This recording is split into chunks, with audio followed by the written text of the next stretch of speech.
glorious, glorious, victorious, glorious, glorious, victorious, glorious, glorious, victorious, wonderful, marvelous, wonderful, wonderful, marvelous, marvelous, wonderful, wonderful, marvelous, marvelous, stay there, wonderful, 3 long so days, marvelous, stay there, wonderful, 3 long days, marvelous. Hello, my name is Mary Beth, and I'm looking for someone that loves the Lord like me. I love the Lord, so the man who matches with me, you have to love the Lord. And another thing also, you have to love nature. I love being outside in nature, and I love Lord. I pray in the morning, I pray. Stop it. Get some help. Open your mouth and give God, give, give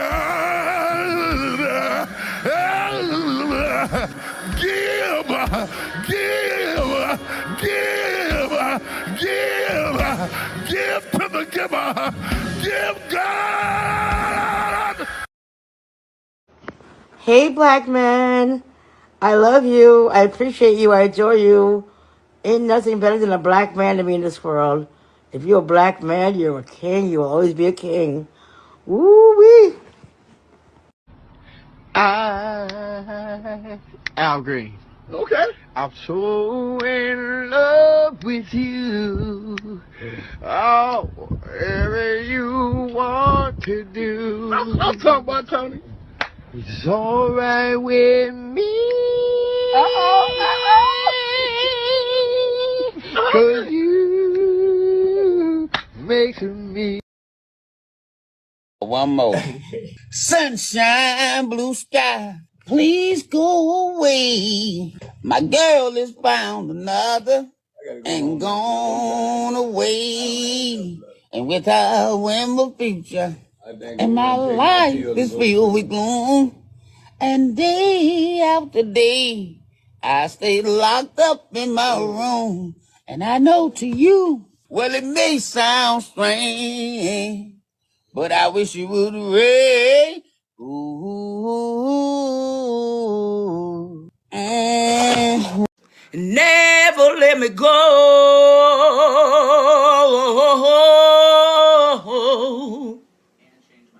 There's a right and a wrong way to love somebody. I tried, I forgot. I did. They said I sung better than everybody on here, so they ain't like me. You know, when people hate on you, they try to take everything from you. I'm going to leave the house because I'm coming over there to see your woman when you leave to go to work, Dad.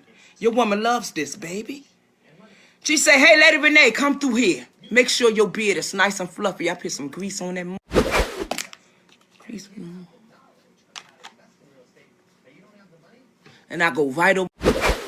How long have I been saying, how can a man meet a woman who will not smile at him? And that has nothing to do with money. That's even in the church. You can be in church and they can jump up and down and go flippity flappity flippity, and we love Jesus Christ and God loved me. And you'll turn to that person to shake their hand and they won't even shake your hand. For 40 years. So everybody who's under 40, do not even know. For 40 years, we have been saying she'll speak in tongues, but she won't speak to you. And that's in the church. And please, we don't want to start talking the Bible, because if the same Holy Spirit hit you and made you go flippity flappity floopity, and you can't shake my hand, that is not the same Holy Spirit in Acts chapter 2, where those people came together and had a festival for 3 days and talked to each other, even if they said flippity flappity floopity, but they didn't do that. Not any of the floopity flap. Anyway, go to church. I've been going to church from 1966 to 2016. Okay, so I've been to those churches where, you know, we're jumping up and down. Joy is mine, peace is mine. And I'm talking about black Republicans. Joy today is mine. I told the Lord, he is fine. I put $100 in the plane to go mine. I'll be on the ground and be around them same, and they won't even give me a job, but they love the Lord. Right. That part. Now, how can you love? Wait a minute. 1 John chapter 4, verse 20. How can you love the Lord and not love the man? How can you love Jesus Christ, whom you've not seen, but not love the man who is next to you? You a lie, and the truth ain't in you. And if you a lie and the truth ain't in you, that means Jesus Christ ain't in you, because Jesus Christ is anyway. Get him.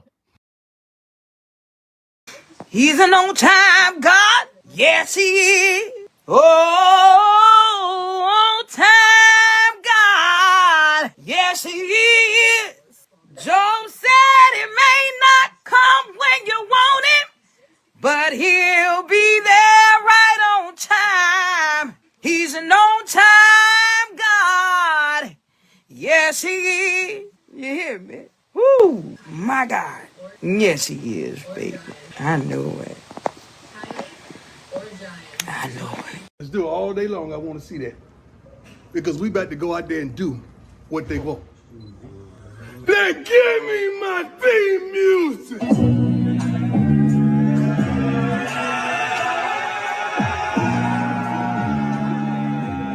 Give me my theme music.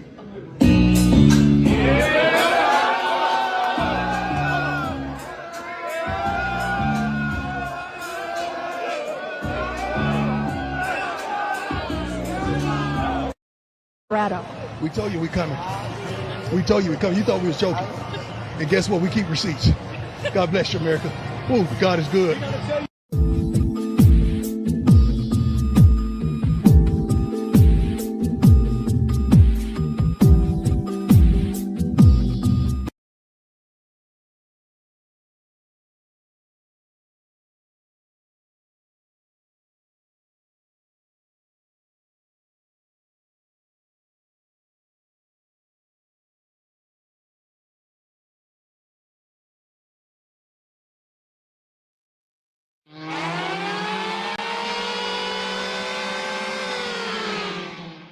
It's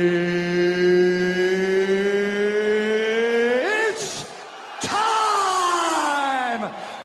Let's get it on. Welcome, welcome, welcome. Live, Single by Choices, brought to you by Cart Before the Horse Productions. It's Sunday night, Mr. Walker. How you feeling, brother? Yes, sir. I am feeling fan freaking tastic per usual. Good evening, ladies and gentlemen, El Nug Nugs and Le Bonquishas. Welcome to Cart Before the Horse, Single by Choices, in affiliation with the Bougie Negro Podcast, and also, as all you Negroes know, in association with Ain't No Fun Once the Rabbits Got the Gun Entertainment. What's going on with you this fine Regal Rumble Hangover Sunday? In the big name of Jesus, you hear me? Welcome in, SBC Nation. Make sure you guys are hitting the like button. Make sure you are subscribed to the channel as you come into the room. Those two things cost you absolutely nothing. Whether you do it or not, you jive chickens, come one, come all. This fine December 7th, 2025.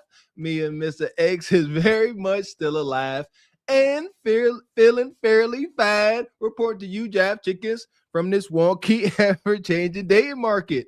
Shout out to last night's Regal Rumble. Man, the wonk-tastic activities is getting even wonkier. They ramping up. Shout out to the lovely sister, Ebony Rose, the lovely sister, Mrs. Ebony Dean, and shout out to the lovely Red Talk Anna for joining us during the Riga Rumble. That part. So here we go. Like you said, make sure you catch last night's show, Cold Winter. We're going to be talking about a lot more madness tonight. So put your seatbelts on. Cold world, huh? It's cold outside. Need somebody to hold. What message I leave y'all with last night? If you engage in hot girl summer, you're going to have a cold, bitter winter. Nah. That part. So here we go. We ain't going to waste much time. Where we at here? We got a mix up tonight. It's a lot going on. Mishposh, however you say. I take it like a mix up. Shout out to Miss X bringing us the variety. Shout out to everybody, huh? Come a long way from reviewing a couple things. Now you never know what's gonna pop up on the screen. I'm here for it. I'm here for the madness. And Money. Shout out to Frederick Howard, come through gifting 5 memberships. Always coming through, always first. And he also come back. He says an elite witch, a ratchetang hyena, and her what? Her imps. Her imps, sick work. Imps. Who that the thumbnail? Yeah, that thumbnail. Wow. Shout out to Erykah Badu. But she up there with Suki, and then you got Walker. The Summer Walker, the dead Walker over there. That's crazy. That is a heck of a trio. Yeah, they pro-black. You see Suki got her stuff going. No, they not. We talked. No, you're not. You're not pro-black. Oh, yeah. Umar done co-signed them. Exactly. Nonetheless, here we are. So make sure y'all hitting the like button. Here we go. We're going to get right into it. We got Bonquisha crashing out. We ain't had a crash out in a while. Like it's been a minute. Okay. Take a wintertime crash out. So hit the like button. My baby. Did you hit him with the car? I didn't hit nobody with the car. I feel unsafe. No, I'm not. I'm not being resistant because this is some bullshit. I swear to God, I hate this town. On May 12, 2023, officers responded to an area regarding a hit-and-run incident. Get your back. What's your name? No. All right, do you have your driver's license with you, ma'am? Like I said, ma'am, I'm Officer Harness of the City of DeKalb Police Okay, can you tell me what's going on? So I'm an officer that's responding to a hit and run that happened. Okay. All right, and they gave the description of your car. Okay, well, I have a video of them chasing me down with my son in the car. Okay. So what happened was I went to pull up because that's the reason I was over there. So what they did was they stood by my car. Whoever, you'll be quiet. So I took my friend over there. Do you know where you're at? On Ridge. You're on Ridge? I took my friend over there, so because she said that she just got out of jail. She said that she just got out of jail. She asked, I was upstairs sleeping. She asked me to take her over there to go get her baby because she said that You a lie, and the truth ain't in you. Too much damn splaining. Too much. When y'all get the splaining this much, I'll tune you out. I mean, you got one sentence. That's all you get. When you come out here with this bonnet on, if you was presenting better, you wouldn't have to do all this splaining. I was picking up my friend. She's a known felon. Hope that don't make me look any worse in this situation. Now that you got an idea who I'm rolling with, birds of a feather and all. Quick question. Is this AI? Huh? Because, hey, shout out to AI. AI is starting to taunt us. I've been seeing a couple videos and it start off and you watching it and you buy in that it's real. And then whoever creates it lets you know that it's AI bots, like switching up their voice or, making it go wonky. It's AI starting to taunt us, but nevertheless, I like this wicked game we got. This looks wild, don't it? Is this AI or real life? he wouldn't give her back her car and he wouldn't give her her child. Okay. So I said, okay, I'll take you over there to get your baby. But I said, I don't want no problems. I don't know what y'all got going on. Right. You just want to do the ride and want to get out of and there. that's it. So they stood by my car as if she was about to open my car door. My son is in the back seat. Who's about to open in your car? She was trying to get in my car. I whipped my This door? Yes. Okay. She was trying to open my car door. She stood right here and then she walked right here like as if she was gonna open my car door. So I said, what's wrong with y'all? Like, y'all beef is not with me. Whatever y'all have nothing to do with that. So I pulled off and then he jumped in front of my car and I swerved the other way. Which way did you swerve? I swerved right or left. You swerved left? Yes, because why are y'all doing that? That don't have nothing to do with me. Okay. I have my baby Did you hit in him the with car. the car? I didn't hit nobody with the car. My son is in the car. Okay. The safety of my son is more important than whatever they have going on. You a lie, and the truth ain't in you. We know that's a lie. Y'all don't give a damn about them kids. The safety of my son. You out, Bonquisha, who you think you playing with? All right, my son is in the car. He didn't ask you. He asked you, did you hit somebody? What she keeps saying every time he say, did you hit somebody? My son in the car. He didn't ask you that. Did you hit him or not? Child shield, officer. Hey, observe this child shield. I could not have been acting irresponsibly, officer. I got a whole child back here, bastard child that I didn't want in the first place, and I mistreat and neglect. But nevertheless, you know, I wouldn't dare do it, officer. Baby shield. Lies from the pits of Hades. They don't understand that folks can see you when you live, you know, an objectively normal life. All right, normal life. You know, you have very few, if any, traumatic happenings throughout the year. Normal, just normal, you know, challenges come about you. You can see folks that live a tumultuous life. You can smell it. You like, you living wrong.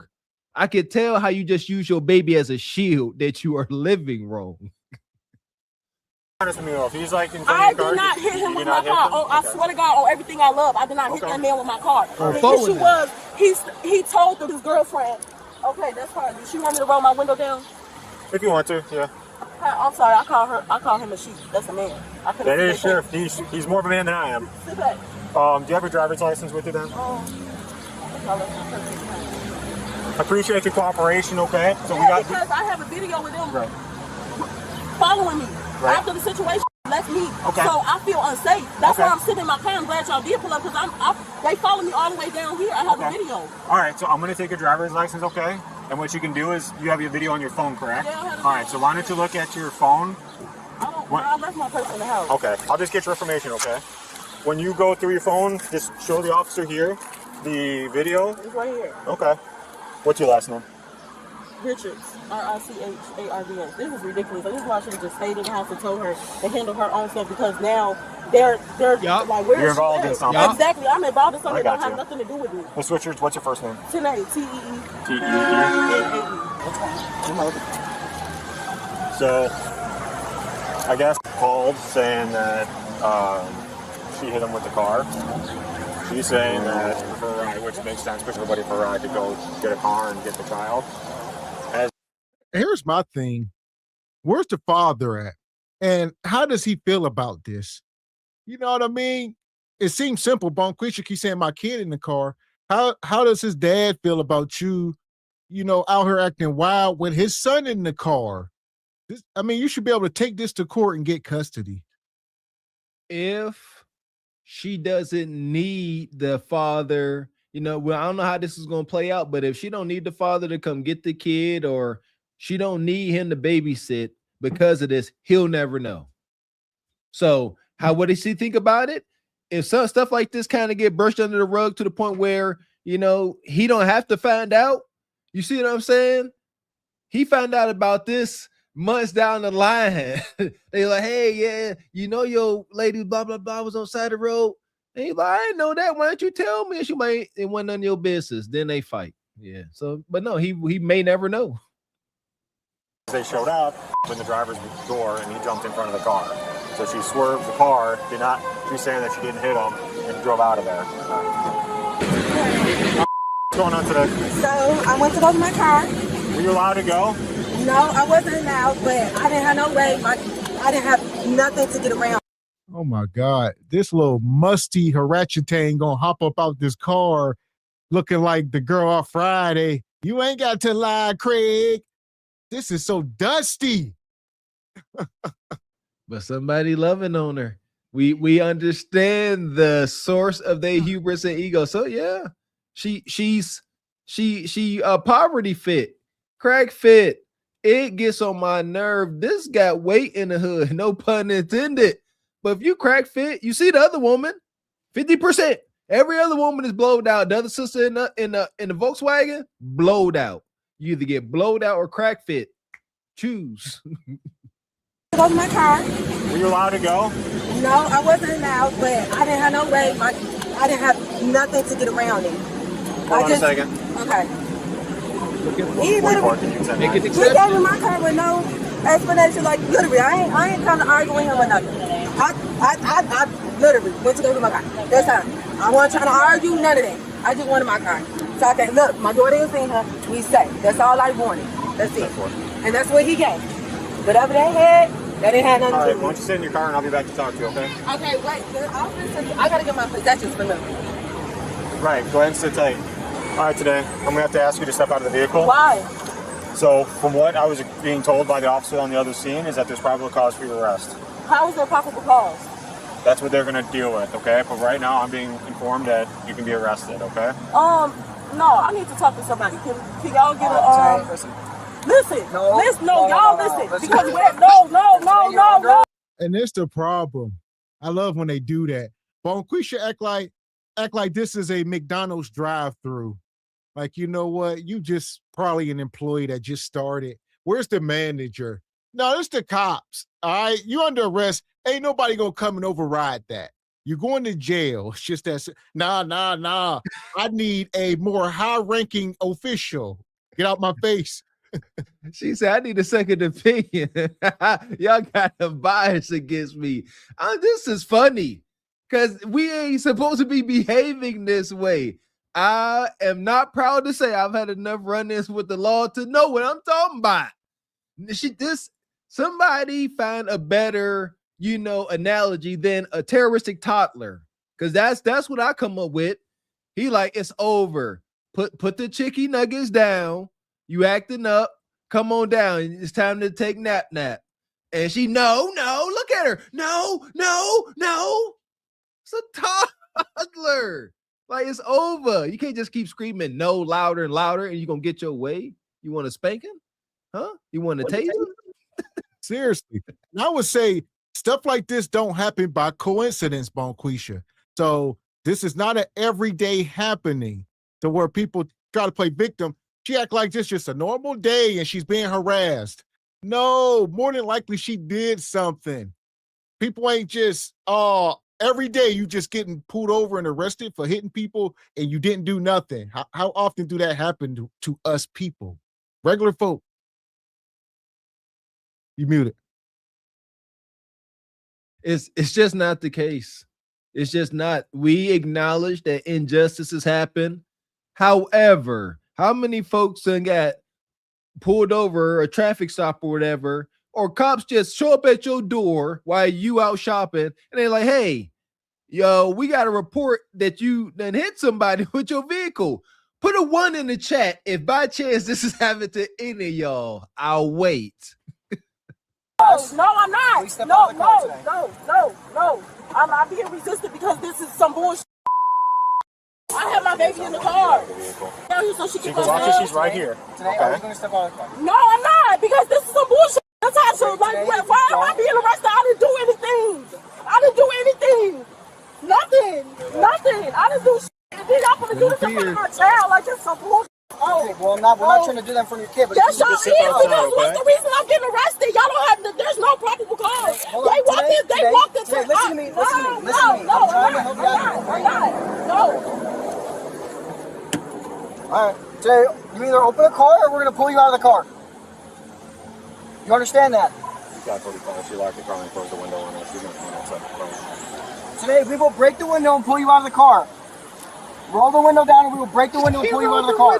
We're going to wait. I'm not going to... I'm calling somebody to come get my son. We have a sergeant coming over here to talk to you. Okay, that's fine, because this is some bullshit. Like, why am I the one that's getting in trouble? I went to go help a friend. This is why I say I need to just stay to myself.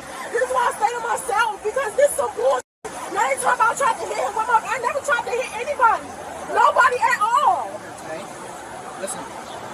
I don't want to have a huge fight here in front of your son, okay? I would like to do this as cool as possible.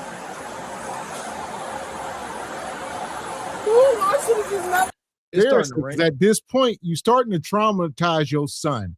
All right, so just get out peacefully. Like he said, we're not trying to bust a window and drag you out of this car in front of your son. And then he forever gonna have a jaded opinion against the police because y'all violated mama. when mama ain't telling the truth. Mama need to say, I'm acting like a child, son. This ain't how you supposed to act as an adult. So it's just all bad. That's too much like accountability. Understand what's happening right now. These strange law enforcement officers care more about her child being traumatized than she does. It's in the actions. If they didn't care, she would have said no one time before they start busting windows and moving furniture and stuff. It wouldn't have took long. But they being human. They like, please, you can't use your baby as a shield. It's not going to work. We're not going to make an exception. And that's the sick part. That's the reason why she won't get out the car, Mr. X, because she know they care about, the kid being traumatized. She's like, no. She's like, if you really want me, traumatize him. Do it. I should have just followed my first line and told that bitch no, because now I'm not this is crazy. Like, this is so crazy. Like, this don't make no sense to me at all. I need somebody to get my baby. Okay, we can work that out. Absolutely. I'm on my way to drop my baby off because I need a babysitter for tomorrow. I have to work. Okay, where's your grandma live? My grandma live all the way in Naperville. She does not have a car. Tanae, if you I don't want that. I don't even want her watching because I'm in this because of her. Hello? Grandma, they is going to take me to jail because somebody said I tried to hit them with my car. Yes. For no reason. I didn't try to hit nobody with my car. Why would I try to hit somebody with my car? My baby's in the car with me.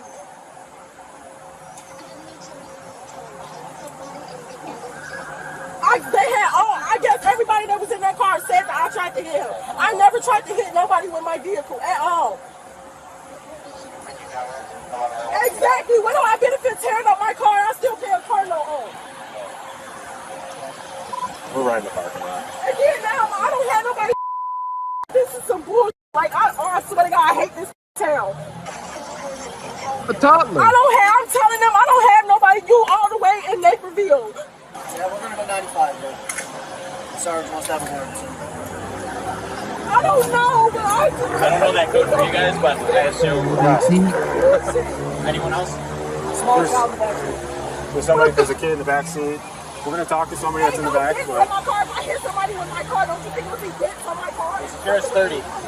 And there we go. Bonquisha, you can't hold court in the street. The thing is, you hit the people, but it may not be as bad as you think. So the law is the law. You bump something or hit something. She like, don't you think if I hit somebody, my car would be damaged? Not true. Not enough to charge you. Maybe if you say, oh, if you think I would have ran over somebody and deleted them or whatever, you know what I mean? High speed. But no, if you bump somebody with your car because y'all was arguing and they stepped in front of or whatever happened, like you said, come on now. I gotta point this out. This appears to be a surefire way to tell if one of these nugs or bonquishas are lying when they start giving those examples. How could I hit somebody if I don't have dents? What else you say? Why would I try to hit somebody with my kid in the car? It's a Tuesday at 3 o'clock. Why would I try to hit somebody? You lying. They trying to make you see things that no. You did hit him. It just didn't leave a dent. I said, whole ambulance and a caravan of cops. Something went down. They ain't there for no reason. I don't think. Man. And shout out to ATL Streets with the 5 ball says that tank top is egregious. Ooh, holding on for dear life. Ooh. Yeah. That's rough. And B. Wise says, been a member 22 months. She admitted to fleeing the scene. It's over. Keep talking. Keep on talking with that fuzzy steering wheel. And Squeeze Kid, they call it cop shopping. He says when they ask for another cop or a supervisor. Interesting. Man. Lock them up.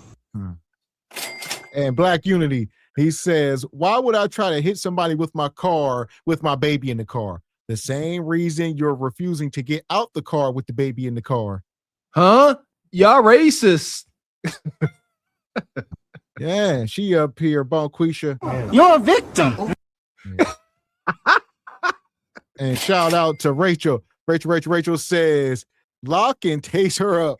Says, lock and, man, he says enough is enough. Shout out to Rachel. Yeah!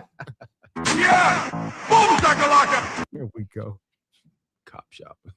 Pull up because that's the reason I was over there. So what they did was they stood by my car.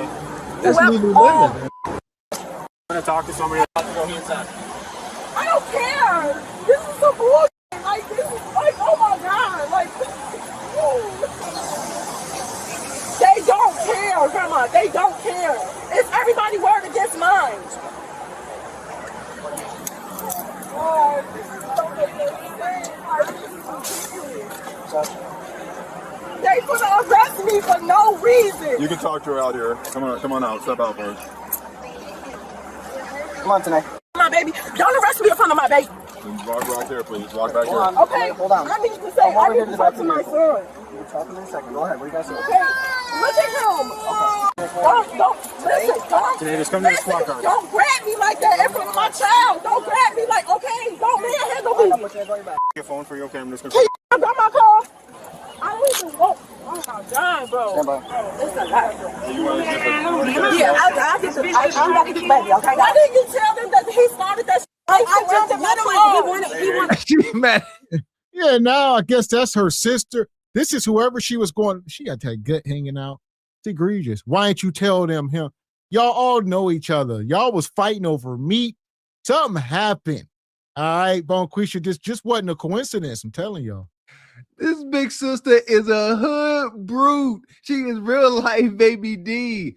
Look like she got one of them tops that snapped down in the middle. That is effing yuckity. She mad. Listen here. She mad at everybody.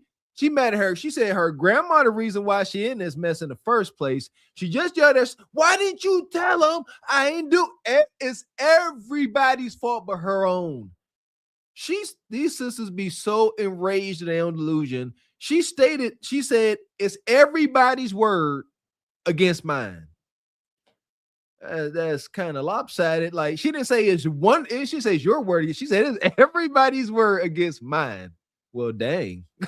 That's what I'm saying. Yeah, I gotta get the baby. I gotta get the baby, y'all. Don't get me started. I want the baby. I want the baby. The baby's about to be with my baby, okay? Please. Hold on a second. These are too tight. She's been out there with the police. These are too tight. Where's it tight? Which one's tight? Both of them tight. Yeah, hey, it's a lot of commotion. It's a lot. My baby playing. It's a lot. No problem. You should just never ask me to go over there. Look, I got you. No.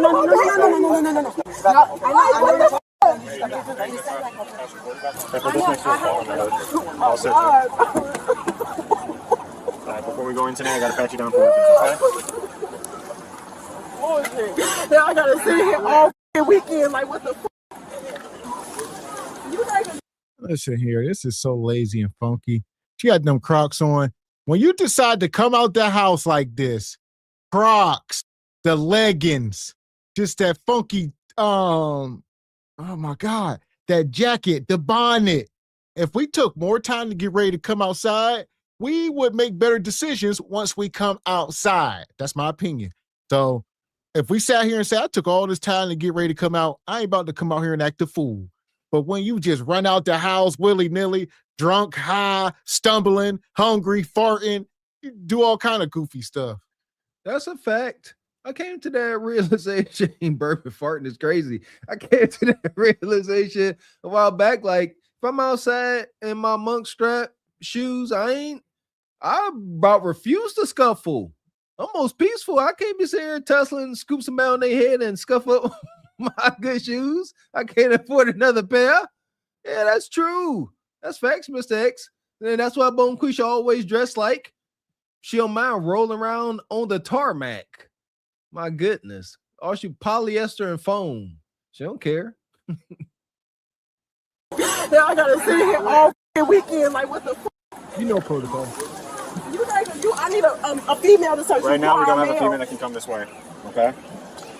So go ahead and take a seat in the car. Why they searching my car? They searching my car or something?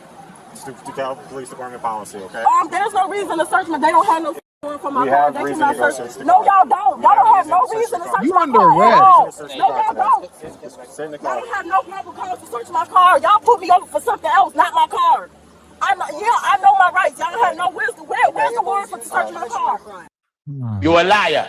That's a lie. Mom, Quisha, you hit somebody with the car while y'all searching it. Y'all pulled me over for another reason. No, the car, the vehicle you hit somebody with, they gonna check it, see if you got any open containers of alcohol, any half-lit joints. Let's see if she under the influence. Maybe that's why you hitting people. You could be drunk. There you go. Stop. Hush it the heck up. You got no rights, no freedoms, no privileges once they put them bracelets on you. This is the quickest way. It's documented in the Constitution, I do believe.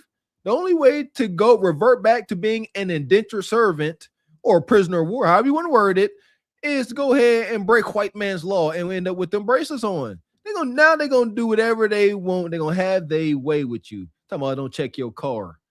That is, I would imagine that's the least of your worries, unlike Mr. X said, unless you got some, you know what I'm saying, open bottle of Colt 45 in there. Go ahead and sit in the car. No. Oh my God. I hate the hell. Like, this is so stupid. I'm getting arrested over somebody else's bullshit. Literally over somebody else's bullshit. I'm getting arrested. Okay.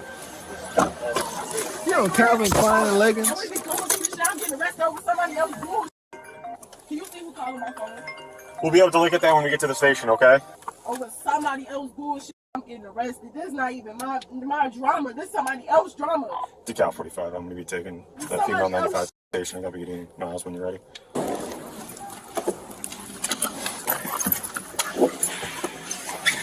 Just go around the front. All right, I'm just going to take this They off. calm down once they get here. So what I can do is that tank top pretty much your bra right now? Okay, so what I can do is I can see if we have a shirt, put it on for you. I gotta take a sweater for you. You'll be able to keep your Crocs on because they're pretty much like flip-flops. We're gonna put you in a cell, okay? We're gonna get you settled, do what we gotta do here, and then when the officer that is pretty much reporting this, is doing this case that found the probable cause, they're gonna come to the station and then that's when you can get further information, okay? So for right now, you know, this is what it's gonna be, okay? Do you have any jewelry anywhere else? Just the nose ring? That's not able to come out, is it? Okay. All right. So I'm gonna uncuff you. You're gonna take your sweater off. All right. I'm gonna get a t-shirt for you, and then we can go from there. All right. So like I said, once we get you settled and all that stuff, we'll be able to get you making some phone calls. We'll let you look at your phone and look up whatever numbers you need, so that you know you don't have to work off the number. Okay. You want to see if that'll fit you? All right. I'm gonna check cell 4. We'll be on cell number 4 for now, okay? If you need anything, you know, just wave. There's a camera in there. We'll try to come to you as soon as we can, okay? The woman was charged with aggravated battery/laser device, endangering the health of a child, and resisting a peace officer. Battery, laser device. I guess the car. And he gonna hand her this shirt. Let's say 3X on it, 2X. He said, see if this can fit you. And then she's standing there with her gut just out, hanging over that kudakata. I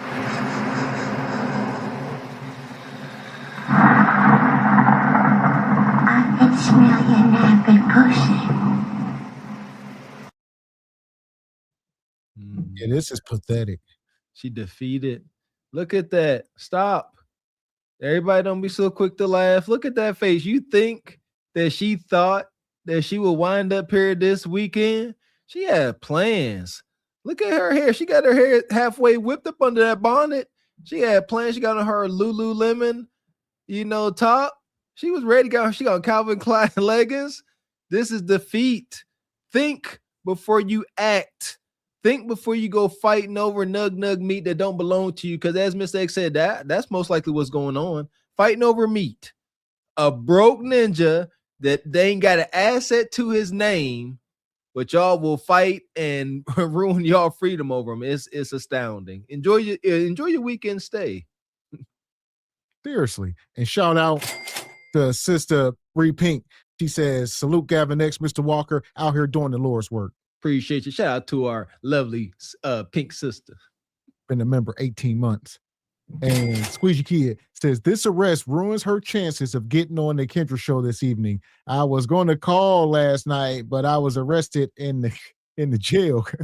Said no contestant ever. It take 4 other folks to find out they was locked up. It ain't gonna ruin her chances. It just make it more exciting. And shout out to Squeegee with the 10 ball. He says, as always, I'm a squeegee of my word. Earlier, I said I'd send $5 super chat if she said I need a female officer to touch me. Here is the super chat as promised. I seen that, Squeegee. I was gonna hold you to it. Shout out to Squeegee, been a man, a squeegee of his word. Straight like that, straight like that, straight like that, straight. Appreciate you, brother. And Black Uni, she's built like Barney from The Simpsons. Shout out to Barney. Remember that episode Barney got sober? Yeah, this is wicked. That build, that gut. You know, it's like I said, ladies, men supposed to look at you and heavily assume you smell like papaya, lemon zest, you know, not like old goat musk, you know, freaking camel pheromones. Yeah, at this point, we're going to put you in the sub for a nice bath. There you go. Soak that thing. The passengers of the doomed Titanic sub spent their last moments in total darkness looking for bioluminescent creatures out of the small window and listening to their favorite music. The new details of the 5 passengers' final moments have been revealed by the wife and mum of the father-son duo. Wade in the water, wade in the water, diamond wade in the water. Something's gonna trouble the water. You better wade in the water. Yeah,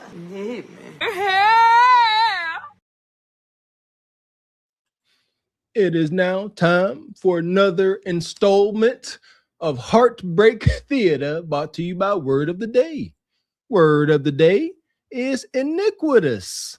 Iniquitous means grossly unfair and morally wrong. How can we use iniquitous for our dear friend Honda's dating madness? One dreary, rainy evening, Honda decided to wallow in his kuda kata deprived misery. He sat looking out the window, sulking about the passionate kuda kata indulgence that he longed to experience. He allowed the pain and hate to flow through his veins like a swift river. He abandoned all hope to find a lustful knock-knee love of his own. He dreaded, yet accepted, the long, lonely nights to come. He had convinced himself that the world had an iniquitous agenda to deny him of his happiness. The raindrops running down his window masked the tears streaming down his face as his dismal fate set in.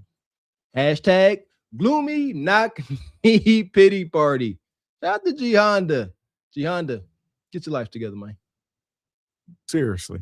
So here we go. Shout out to the Knock Knee Tyrant. Make sure y'all subscribe to his channel. Over there working, doing the work in the field, trying to. Again, Honda, I didn't see you in the chat. Seen that gut. Make sure you're in the gym, brother. All right. No slacking now. That part. So here we go. We're going to keep it moving. If you just came in, hit the like button. Shout out to Marcus down in Atlanta. Here we go. What's up, YouTube? Atlanta Street Interviews out here with an update.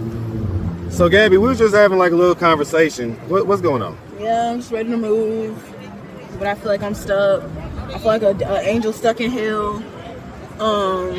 with a bunch of technology around it. I'm ready to move, but these spirits won't let go of me because they know they need me, but they still trying to use me. Anyway, I got targeted by the fucking police for drinking a shot. Hold on. She ready to move.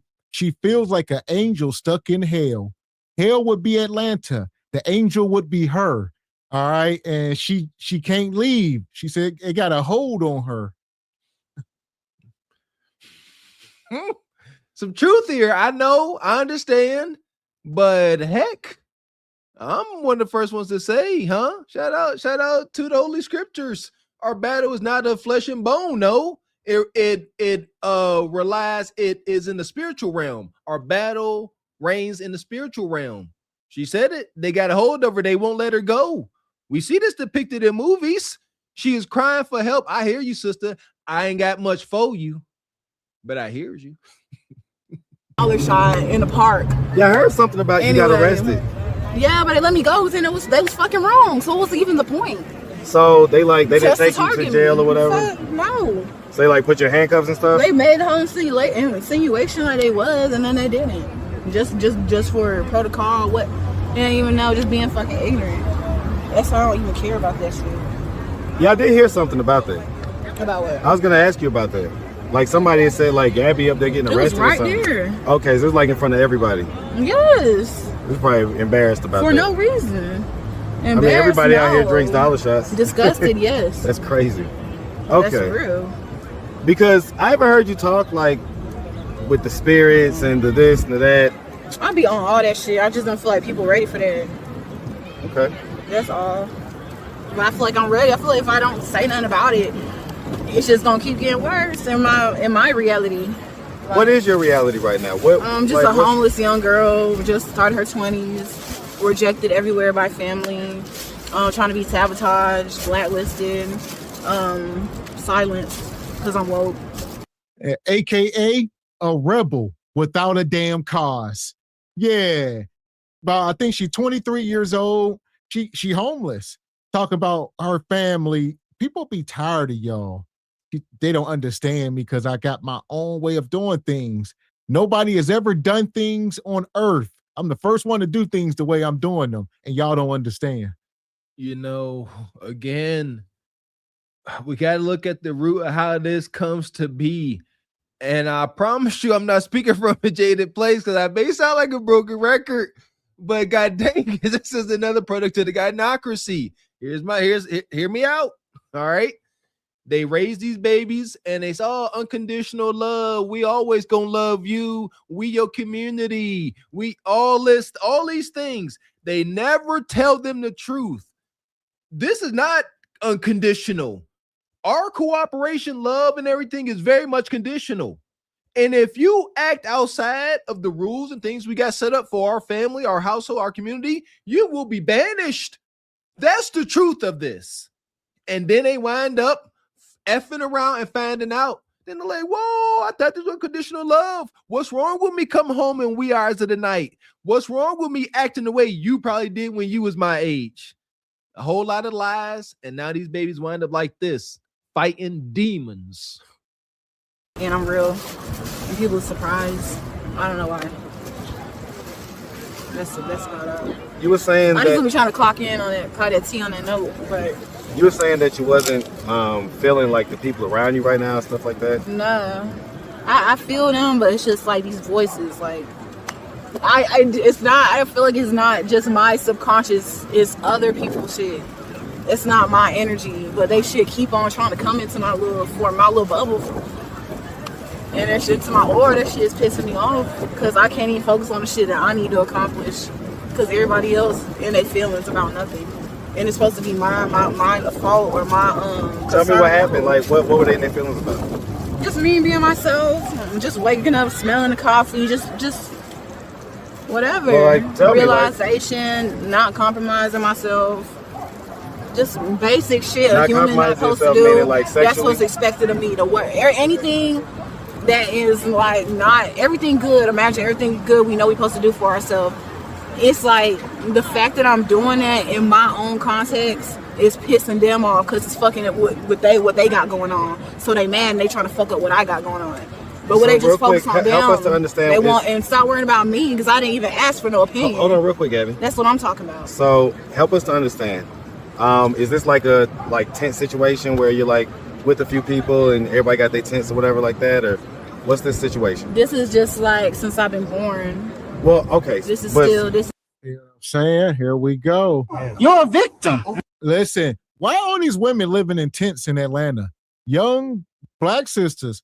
I mean, if they was cleaned up, they probably would look like something. We had the woman the other night. I think she was 36. A lot of y'all was talking about, I think 20-something% of y'all said y'all would clean her up. So, sisters down there, something got to shake. I think we've been saying this for like years. Where you at, Oprah? Where you at, Tyler Perry? Where all these people at? There you go. You have been saying, Mr. X, you have been saying this for quite a while, and I agree. Why not? Like, I swear to goodness, like, I kind of got my mom's heart. She would help, and if I was filthy, stanky, rich, Scrooge McDuck rich, yeah, this would be a way I would potentially throw away my money, trying to help those that probably don't want to help themselves. That's yeah. Before I ain't gambling. This would be my gambling.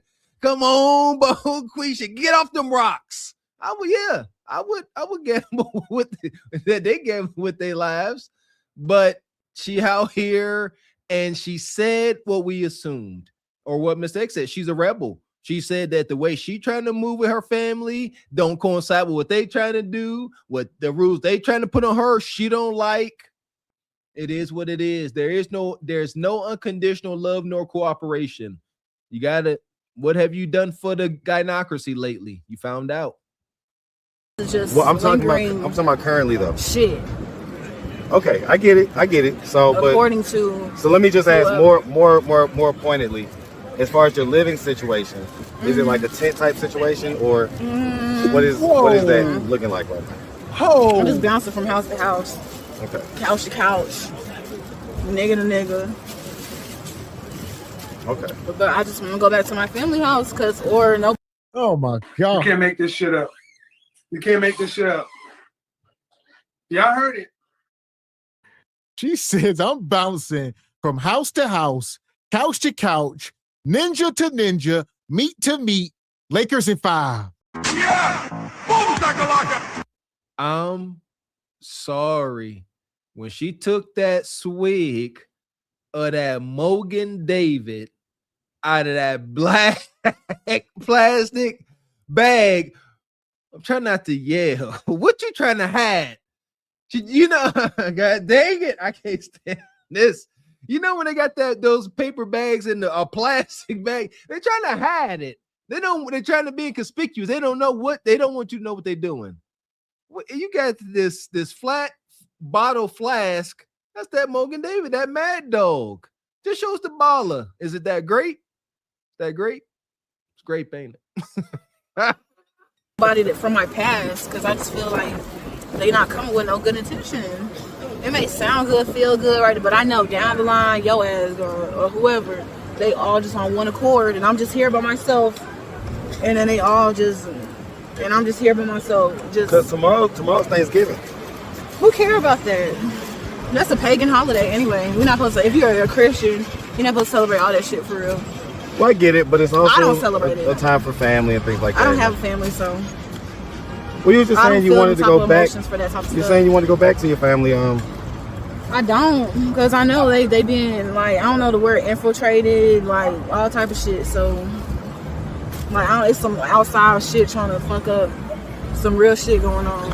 I do want to shout out my good friend Angela, who y'all talked that time or whatever. Have y'all spoken since then? No. The one that sent you the Cash App? No, I haven't spoken to her. Okay. Yeah, y'all definitely I thank link her, up. Yeah. Both of y'all, sweet conversation. Gabby, what could potentially be a solution to your woes? Well, I don't feel like it is one, because I'm just gonna continuously be like this. So let me stop you right there. Let me stop you right there. Listen. There we go. And we sit up here and we try to provide solutions. And a lot of times we fall short and we even say it's over. We don't know. And Bone, you heard it from the horse's mouth. He's saying, what can be done to help you get right? Bone Quisha said nothing. I'm FUBAR.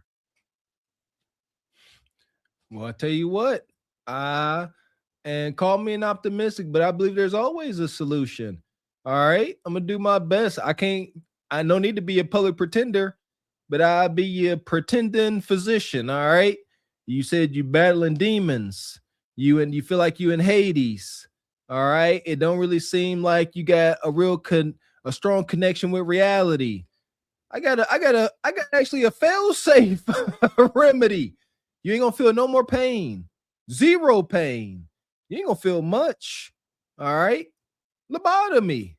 Yes. One swift right up the nostril lobotomy. Yeah, we going prehistoric right up the nostril. That's gonna end all of that. What else can we do? Somebody else give a solution. The drugs don't work. I don't even think the drugs are humane. What are you gonna do for them? Yeah. And shout out to EV. He says the glazed galaxy yams been dry bones lately. It has. Y'all gotta take what y'all can get. You might get this one. And he come back, says lately glazed galaxy turned into the Titanic. Hey, Glaze City, Glaze Galaxy, the Glaze franchise ain't doing too well. Frederick Coward says women that natural hair bust down contains DNA and it gets into your scalp pores. See the example, demonize. Observe. We go. And Darkman Jeff, angel stuck in hell. Evacuate, evacuate, evacuate. Huh? That was deep. Huh? That was real deep. And Jay the Gray, he says she'll let you push her face into your lap area for $4. For $4. That's crazy. Push her face into your lap area. There we go. Hit the like button. There's a saying that Henry Ford was credited with, and it says, whether you think you can or whether you think you can't, you're right. I know. So if you automatically say there's no solution, then you're literally starting off at failure. Okay, and so what would be it? To kill yourself out of it? No, because if it's spiritual and psychological in your mind. No, you just need. Were you supposed to follow suit and go through? No, you just listen. I think the solution is you just maybe need to get out of survival mode. Right now, one of the things that may help with possibly. It's so hard to explain. Like I don't even feel like I'm just surviving. It's just I'm just here right now. Well, let me speak. Okay. So one of the things that may potentially help with that is I did get approved for that content house that I was talking about doing. That's good. And so the moving date is a couple weeks, so I'm gonna get everything ready and stuff like that. It would require and necessitate that whoever's in there understands that, hey, one, this is about making content, right? But then two, it's also about moving forward in life. It's about moving forward in life. And so anybody that I invite in there, I'm going to want to have the mindset that they want to move forward, right? Because it's going to include things like group therapy. It's going to include things like job training. It's going to include things like, going and doing like car washes on those Saturdays, stuff like that, just having fun, that type of stuff, earning money, right? Yeah. So would that be something that you feel could possibly be a solution? No. Sound like too much structure. Yeah, what are you talking about? Where's the fun? When do I get to do what I want to do? You talking about meetings and washing cars. I ain't got the time. When do I get to be liberated? I got to sell Kudakata and drink and do things. Kind of sound like I ain't knocking no hustle. Sound like you trying to do like a soft white underbelly type deal. It's already on that type of time. You're out there in the street. Salute to the brother, but it's very dark and grim. You talking about a content house? How else is he gonna get content from these characters unless he just sitting there interviewing them, asking these questions? But what they gonna do? I mean, most respectfully, like, that's one thing I don't like to do is waste time. You see what I'm saying? I believe in helping those that want to help themselves. Personally, with a person like this, take her personally, just her, an individual like this. She's sitting there throwing back Mad Dog 2020, most likely grape, as he's saying this. She took another swig, the bag all shuffling. I would salute to his patience. I'd have walked away. I couldn't have did it if she took that swig in my face. If it's like on what terms, like what type of people, who are the people gonna be there? Well, I mean, let's put it like this. Like I just said, it's about making content, but it's also about moving forward. So it's gonna be people that fit within that mode. I don't even care to move forward, but we can make content. Well, now hold on now. It has to be both. It has to be both. In other words, I want people to. Why for me? I want people to come into the house, but not have to stay in the house forever. I want people to come into the house, and by the time they leave, they have moved forward in life. They have income. Their credit is good, because that's one of the things I'm be offering is getting everybody's credit good, and you know what I'm saying, I'll be doing that for free to kind of advertise the services. I don't even know where they're giving out food, Mark. You don't work me up an appetite. They were just over there. They've been outside all day giving plates. They've been outside giving plates all day. Like every time I roll by, I saw a new group of people go out doing plates. So I mean, you got to let me know though. Like listen, I guess you'll let me know. I'm not gonna press for it, but just put it out there, right? Maybe a possible solution, because at least you'll have a roof over your head. It won't involve having to have sex or anything like that, huh? What was you gonna say? Nothing. I was just thinking about something you said on top of something you said. So there you go. He giving more insight. Like maybe it's gonna be like the Real World. Shout out to MTV, like MTV Real World for crackheads and stuff, or homeless Kudakata selling Bonquisha, and he gonna be in there. Probably got cameras set up, filming. Got the characters getting their storylines and trying to get them cleaned up. And yeah, salute to him. He gave context. He did say you got to move forward. You can't just be in here drinking Mad Dog, doing rocks. All right, you can't. You got to be moving forward. And I like that. Again, like, just good luck, brother.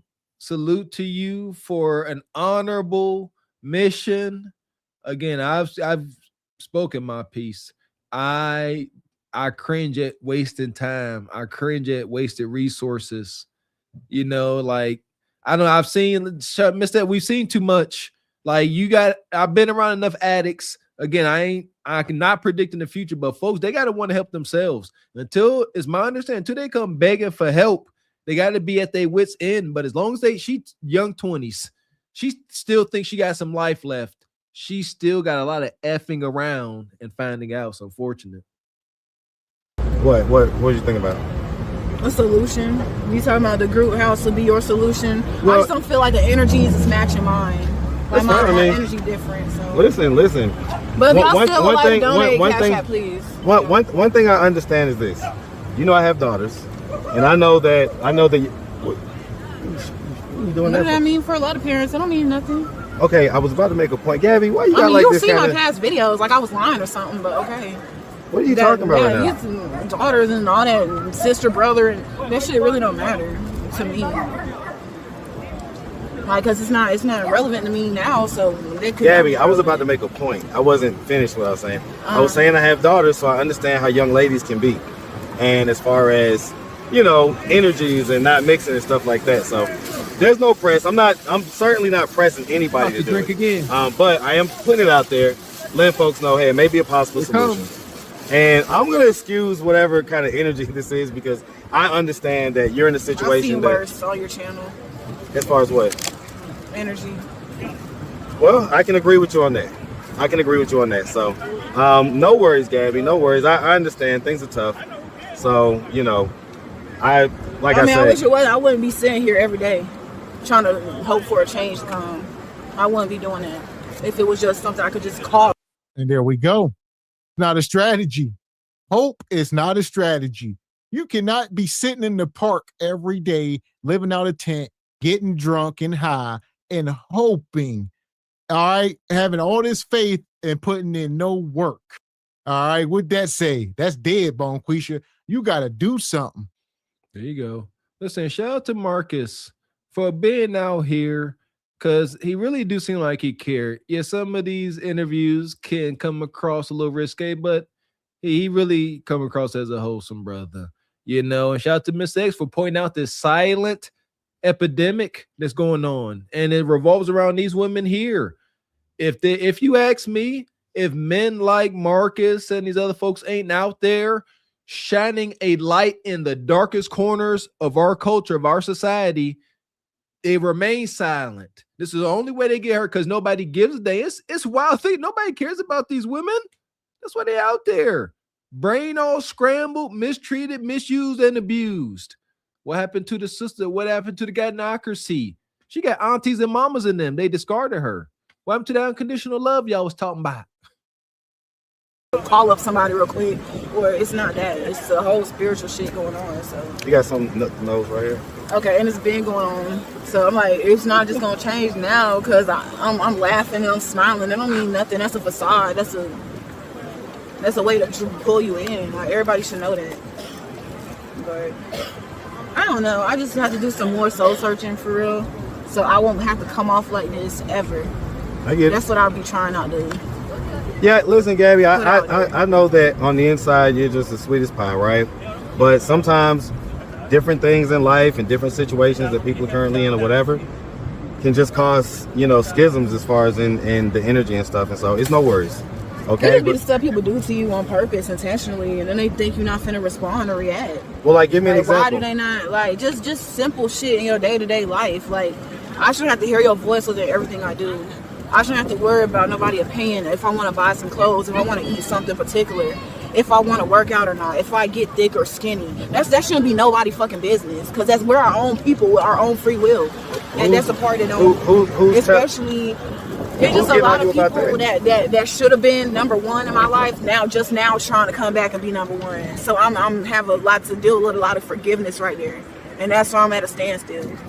Just totally, completely honest. But no, everybody's just conditioned to look at one thing, so whatever. It's just some shit just don't make sense, and some stuff do. That's all I'm saying, respectfully. No worries. Well, listen, we appreciate you. Same Cash App as last time. Okay, well, like I say, definitely appreciate you. Listen, going through hell, so I appreciate you accepting my update, even. Listen, these type of videos, this one in particular, this needs to be shown in all inner city high schools, and all of us need to be showing our daughters this stuff. Like, if you want to be a rebel without a cause and out here not disobeying your parents and think you got it all figured out, this more than likely is how you're going to wind up. Nowadays, you need to be feminine, learn how to work with a man, get up under instruction, or because a lot of the stuff is drying up. We know these jobs, a lot of these entitlement programs. It'd be a sad thing to see a lot of these sisters on the streets. It'd be very unfortunate. Young ladies, we are sounding the alarm, and young men, we need one another, god dang it. Regardless of what these old gatekeepers were spewing, we got to work together. The United States economy is not built for single folks, especially single women with a child or multiple children, to survive, let alone thrive. It's over. Your nana and aunties were served a bad bill of goods. Don't believe us? Look at them. Look at their life. Show me one of y'all gatekeeping, lonely as heck aunties that y'all will want to trade existences with. I won't wait, because that's a trick question. We are sounding the alarm. Take heed to the message. That part. And shout out to Jada Gray. Says she looked like Knowles from the Thing movie. I'm not looking it up. I'm not. Black Unity says Black's unscientific stats. 90% of homeless women are homeless because they can't act right. Can't act right equals can't get right. We love you, can't get right. And Squeegee Kid, if Lost and Turned Out was a person. Lost and turned out. Down bad, yes. And Stevie D became a member. Appreciate you, brother Stevie. Been a member for 25 months. There you go. And EV, how the most needy of us have the worst attitudes? Huh? Shout out to the beggy choosers. You like that, EV? Beggy choosers. Choosy beggars. The smallest thing, yeah. No, listen. When I see your energy like this, I definitely got some outfits, so I'm ready to do updates and stuff, y'all. You're gonna be outfit ready, update ready. Yeah, come get y'all hair done. It don't look that good right now, but if I'm in somebody else's hair, it's different. But just take me serious. But who's gonna do it? I just be waiting for they black miracles to fall up sky. I'm waiting on it to fall up sky. That's how God works. Everything else was something ready to bag. Don't happen. It worked like that. I did offer a place to stay, but I get it. I get it. No worries. Yeah, like All right. don't accept every offer. No, for sure. That's 100% true. So, like I say, Gabby, we appreciate you. And that do miracles fall out the sky? Like he just said, I just offered you a place to stay. Do miracles fall out the sky? She said, I'm just sitting here until a miracle falls out the sky. And he said, well, hell, I just, this is laughable because it ain't come how she want. She wants you to pull up, give her the keys to a car and a house and pay the bills and money in the account. That's what it looks like for her. You want her to work. See that? That's pretty deep. This holy guacamole, this is your miracle. If there ever was one, let's step back and observe this. All right, take the camera away. This wholesome brother is walking around in this park and he come to a disgruntled, discombobulated fiend of a woman. And he says, hey, been talking to you for a while. I have an opportunity for you for change. And it's an abnormal opportunity. Got this content house, not a homeless shelter. You understand? Got a situation where you can grow and change, and the person leading it actually gives a dang. And the cameras are rolling, so he's going to be held accountable. What else could you ask for? This was your miracle. You looked the gift horse in the mouth, huh? Shout out to those old movies, where an angel would show up in disguise. Huh? Shout touched by an angel. I ain't saying he an angel. But man, this is good stuff, and you blew it. That part. So this post sister, as we seen, she ain't blowed out. So as y'all seen the fitness, that's why she say she going from couch to couch, from meat to meat. So there are men. She is 23 years old with no kids. All right. It's unfortunate that she's out here. And like I said, somebody say, look, I'll bring you in for tonight. Go take a nice hot shower. We order some DoorDash or some pizza. We gonna drink, smoke, and get, you see what I'm saying? Get real insidious. And then she back out here. It's too easy in the sickest way. Just how Miss X described it. Simple. And she not gonna say no. What's our alternative? Back out here, sitting around this empty fountain? Done and done. And that's how we end up with men like Leon. Ooh, glory be. This right here will get me some pussy tonight. But I don't want it. Not for this. Not with this. Fuck that. I don't want no pussy with this. This right here is paper. You want to? That's my rent. Hold on. Yeah, Ninja. Yeah, I was about to say turn it into little pieces. Yeah, set it on fire. This right here. Do it. This right here. Do it. This right here. Man, I like that. Shout out to brother Marcus, man. Her blessing came in a form of a caring, righteous black man. Amazing, huh? I like that. I like the way that sounds. But here we go. Too much misandry in the world. She couldn't even identify him. You're going to find out the hard way. Shout out to Marcus. That part. And speaking of Atlanta, since we're here, we going in. And Ichiban says, hideous hair, hat, hooligan, hunching homies. Let's see you. Here we go. Oh, here we are. Atlanta. Shout out to O'Shea. It's Sunday. Who that? Jesus? We down bad. Who that white man? If you're a Christian, you've heard about the story of Sodom and Gomorrah.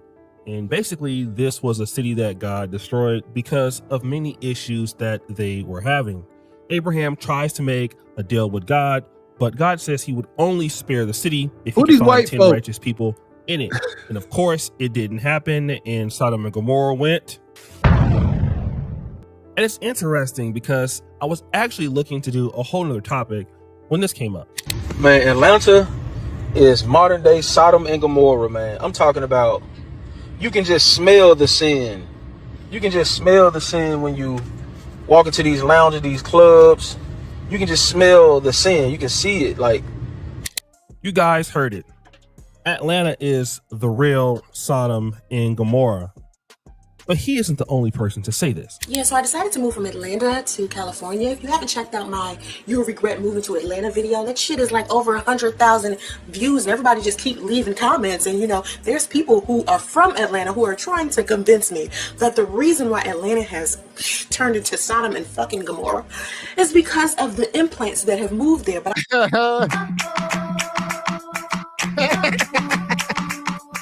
Shout out to my ATLians. Shout out to Raquel, Don, my guy Jay Knight with CJ. Y'all got to stop. It's becoming funny now because I thought it was just here and it was a joke, but no. The implants. Yeah, the implants. Atlanta is hell. All right. It's a consensus. And then Yaki said, no, us day ones is legit. It's everybody that's moving here. And I said it's neither here nor there. The numbers are the numbers, so accept it. Listen, I get it. Could be some truth in the, what is this, rationalizing, huh? Like, I get it. You know, Katrina, all the folks moved in. I shout to Raquel. She let us know that all of the adverse effects of the implants.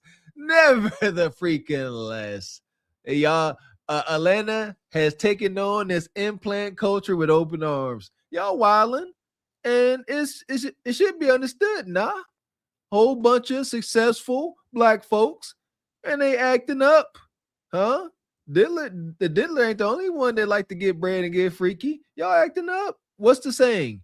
You give somebody the money that they want, make somebody rich, and they gonna show you exactly who they are. And y'all some hunching freak monsters. That part. So my guy Jay Knight, he says, I will not co-sign this. They co-signing it with their meats and genitalia.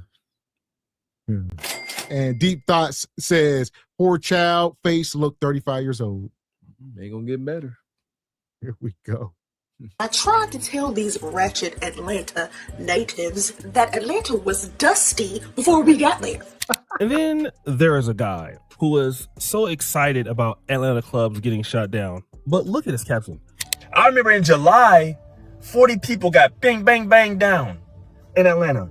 And on one particular street, Edgewood, 11 people got bang, bang, bang down in one night. 11. One of the things that is interesting about Atlanta is that there is a thriving LGBTQ scene there.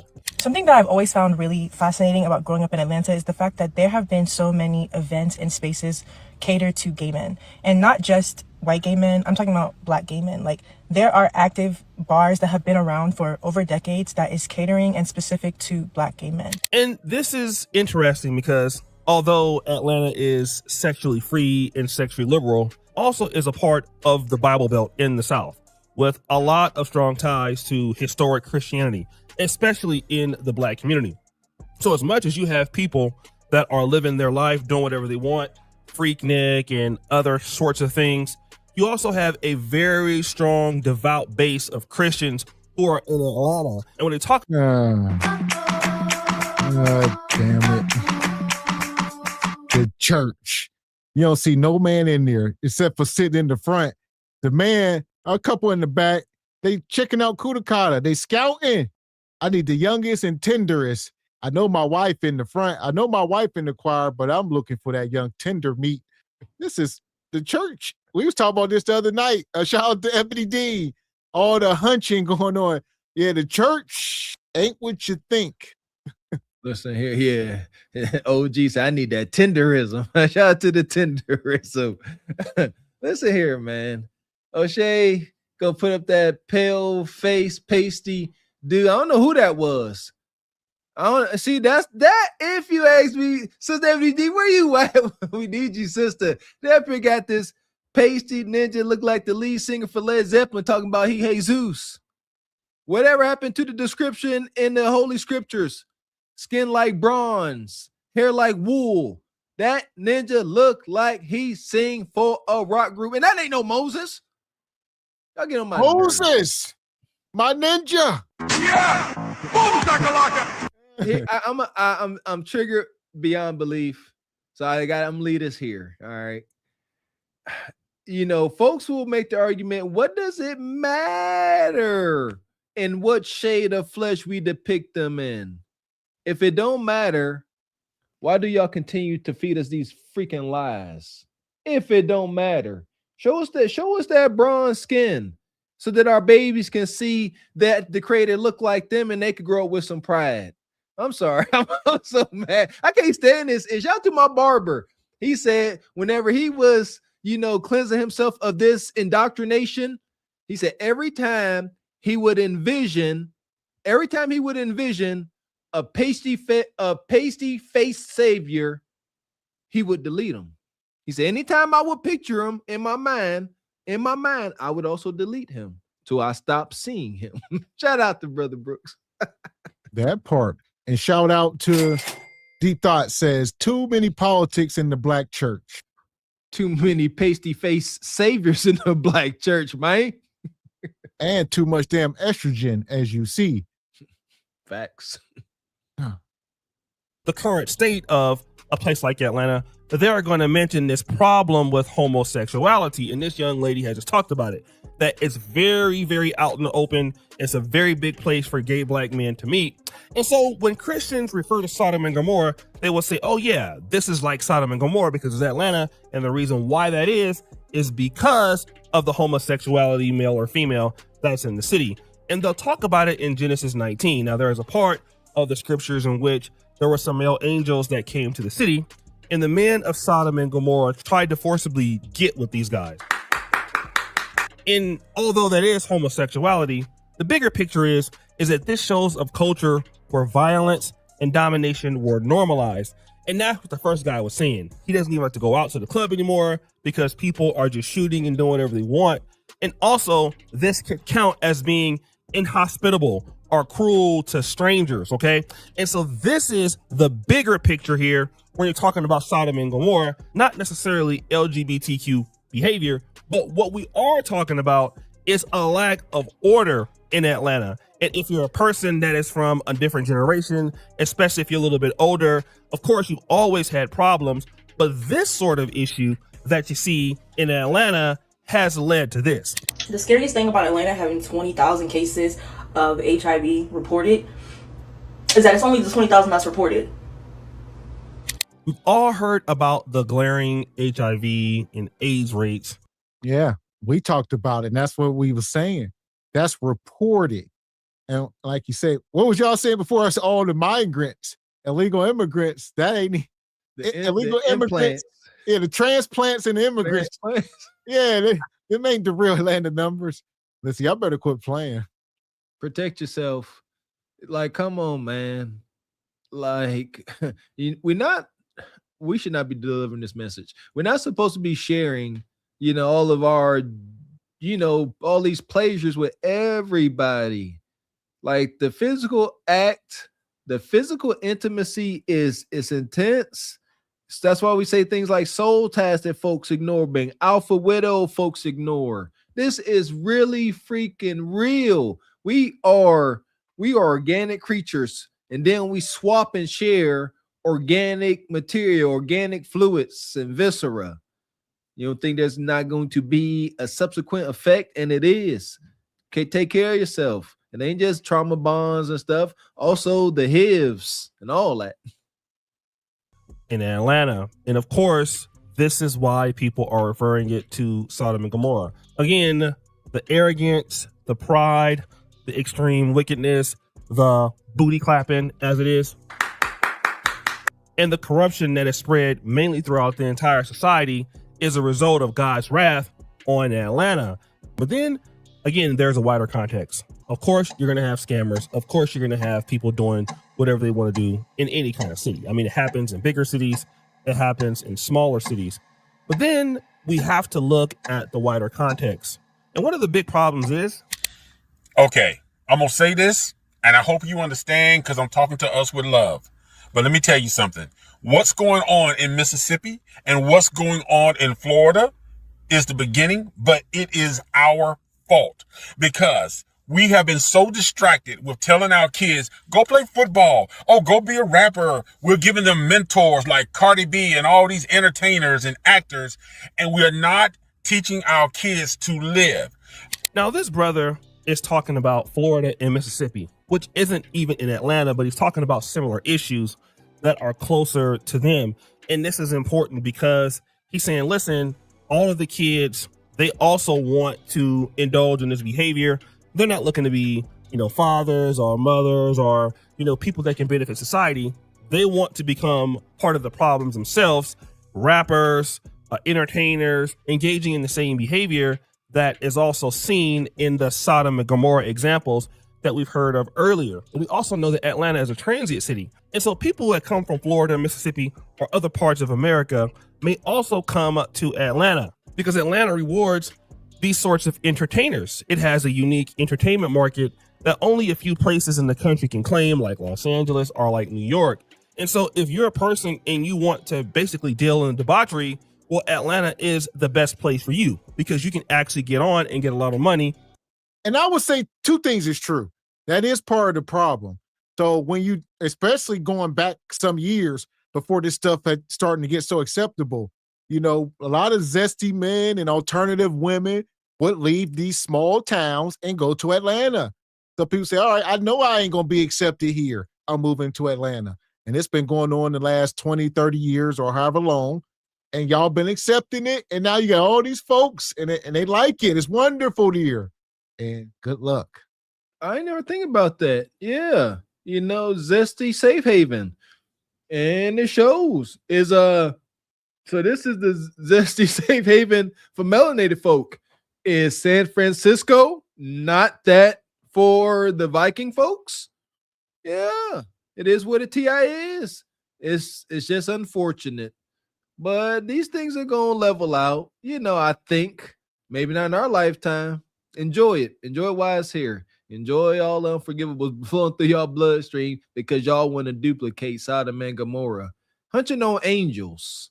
That's wild as heck. God sent angels. And back then, supposedly angels was like 10 foot tall. Supposedly.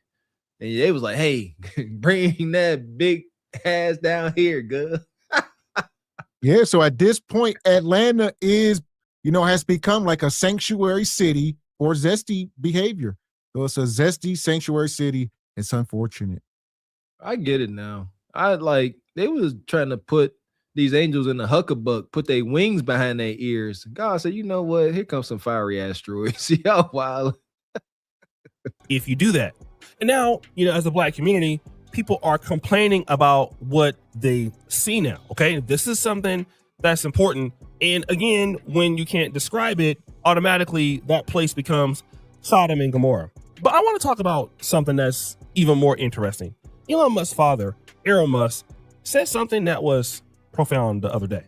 The big concern at the moment, and why I think South Africa is a big talking point in the US right now, is America in the next 20 years will become, for the first time in its history, a minority white country. Well, that will be a very, very bad thing to happen. You want to see the US go down? Why? Oh, you don't like cars and electric cars, and you don't like technology, or what is it? Do you want to go back to the jungle, or? Elon Musk talked about the possibility of the United States losing the majority of its white population and what would happen. And he's talking about going back to the Stone Age, going back to the jungle, as you will. And that jungle comment basically can be inferred that if blacks take over, this is what you're going to get. And what I'm about to say is controversial, but I will say it. We're no longer in the days of Black Wall Street. So there we go. I'll stop it for a second. Okay. So that was the controversy. All right. He said, why y'all want to make white folks the minority? All right. These ninjas going to turn it place into a jungle, essentially, because y'all don't know about technology. Y'all need white man for technology. That's what he's saying. If y'all get in charge, what y'all going to do? That's right, because black folks never invented anything laughable. What's wrong with the jungle? It's my question. What's wrong with being back closer to nature? That's one thing that I think is a big difference between melanated folks and white folks. Like, some hippies, tree huggers, they respect nature, but melanated folks, it's in our DNA. It's part of our culture. It's in our roots to be a part of nature and our surroundings. and they want to do everything to keep us away in they concrete jungles. Saying, I don't take offense to that. Yeah, what's wrong with the jungle? What's wrong with beautiful, flourishing plants and wildlife and healthy ecosystems? Because we live in quite the opposite right now. God dang it. Yeah, he said, y'all don't like technology? You don't like electric cars, ninjas? Actually, no. Actually, I don't like electric cars. Give me one of them old bulletproof, old modernized old what they got, like the Range Rovers. They can't be busted. Give me one of them. You can keep your technology. Give me gasolina. To understand that we have towns, places like DeSoto, Texas, where you will see, very talented blacks and hardworking African Americans. Of course, you'll find them also in Atlanta. But for the most part, when you see black cities, when you see black leadership, whether it is in Philadelphia, whether it is Chicago, Baltimore, I lived in DC before, you're gonna have somebody tie that particular city to what is happening in Sodom and Gomorrah, okay? Because every city suffers with these same problems. The issue is that when you live in black cities, these things are way more out there in the open. And basically, no matter what you see, this is what the outcome typically is. Most black cities are democratic. They have an issue with crime. They have an issue with infrastructure development, low taxes, the whole nine. In other words, when you talk about these cities, you're basically saying that black people cannot lead themselves. We have no ability to lead ourselves or develop ourselves for the community. That is exactly what people are saying. And so when we refer to black-led cities as Sodom and Gomorrah, we're pretty much implying that what we do is evil. For some of us, that should be a red flag, because I never hear of anybody saying Boise, Idaho is Sodom and Gomorrah, although Boise would have its own problems. Salt Lake City is Sodom and Gomorrah. Las Vegas, we already know what happens in Las Vegas. What do else? It's Sodom and Gomorrah. No, it's only the places where we live and where we stay. And if you're a Christian, then you would believe that the same reasons why God destroyed Sodom and Gomorrah, the same reasons that he would do it for Atlanta. And this would really get us on board to understand something. We are the only ones that can fix these problems. We are the only ones who can understand what they are. But at first, we have to admit that these problems are our own.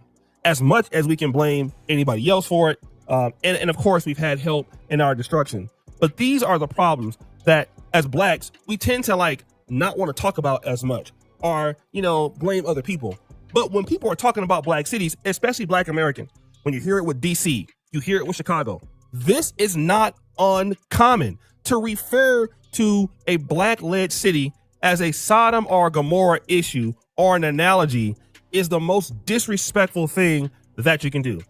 Well, that's because everything is gynocentric. Let's be clear. All right, the gynocracy is unfortunately in charge.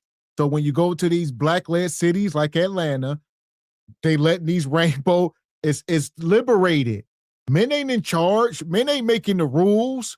Women are, for the most part, and zesty folks. So this is our image. If y'all let the men get in charge and come up under some instruction, we will be respected again. But see, with that, Mr. X, you push out the Rainbow Coalition, profits suffer. Gotta get profits, Mr. X. That's what the USO all about. Yeah, down with nuclear family, down with structure. Yeah, down with families that can stand on their own. No, bring in these wonky fluid folks that for some reason got a lot of money to spread around. And that's why they have so much influence. And I hate it, but it's the truth. Man. And shout out to Black Unity. Says, as KRS-One once said, if Moses passed as the son of Pharaoh, he must have looked like him. Ain't no white Egyptians. Case closed. And Deep Thought says, with the fireball, replace theory has been a concern for years now. That's why interracial marriage will stay minimum for black women. Yeah, it's like they serious about this, man. That's why they created Planned Parenthood. It's a lot. He says, I meant replacement theory. He says, has always been a concern by white folks. He says, which is what scares them about the future. Not enough pure bloods. And that's why they gonna pick and choose who they let into the country. So people say, why they kicking out the black and brown folk? but not the Ukrainian or the whatever, any other country, because they can qualify as white in the census. Precisely. Yeah, easily understood. I understand that. So you can balance them numbers. You can easily get the numbers even more in your favor. And they don't mind mating with them. Yeah, they don't care. Long as you got that pasty skin and that stringy hair, they'll take it. Can't have not a nan drop and jungle blood. That part. So with that being said, the whole city of Atlanta to the pit. No. Madness. Fuck is you talking about? This is Sparta! You got to know when to hold 'em, know when to fold 'em, know when to walk away, know when to hide. You gotta count your blessings. You're sitting at the table. You hear me? Ooh, child, things will get brighter. That's fair, huh? I got an argument for the folks that don't like when we be picking on our own kind. All right. And Atlanta is the black Sodom and Gomorrah. Well, like I said earlier, San Francisco is the white Sodom and Gomorrah. Argue with your mammy. That part. So here we go. If you're just coming in, hit the like button. Let's go see what Brother Trey up to. My man Trey. Do you feel like a lot of black women say they want to be white? Some of them do. Why do you think that is? For the ones that do want to be white, it's because they're missing something that they didn't get in their childhood. Oh. Some part of the black experience that all black girls should have, they missed out on in their childhood. And the only way they think they can reach that dream is by being a white girl. That's true. A lot of them that I speak to, they don't actually think they want to be white. Like when they put on these blonde wigs and weaves, they just think that it's a hairstyle. And I'm just like, why are you guys doing that? You know, the 613 blonde wigs and stuff like that. Okay. So are you beefing with the color blonde, or is it just the aesthetic of like trying to look white?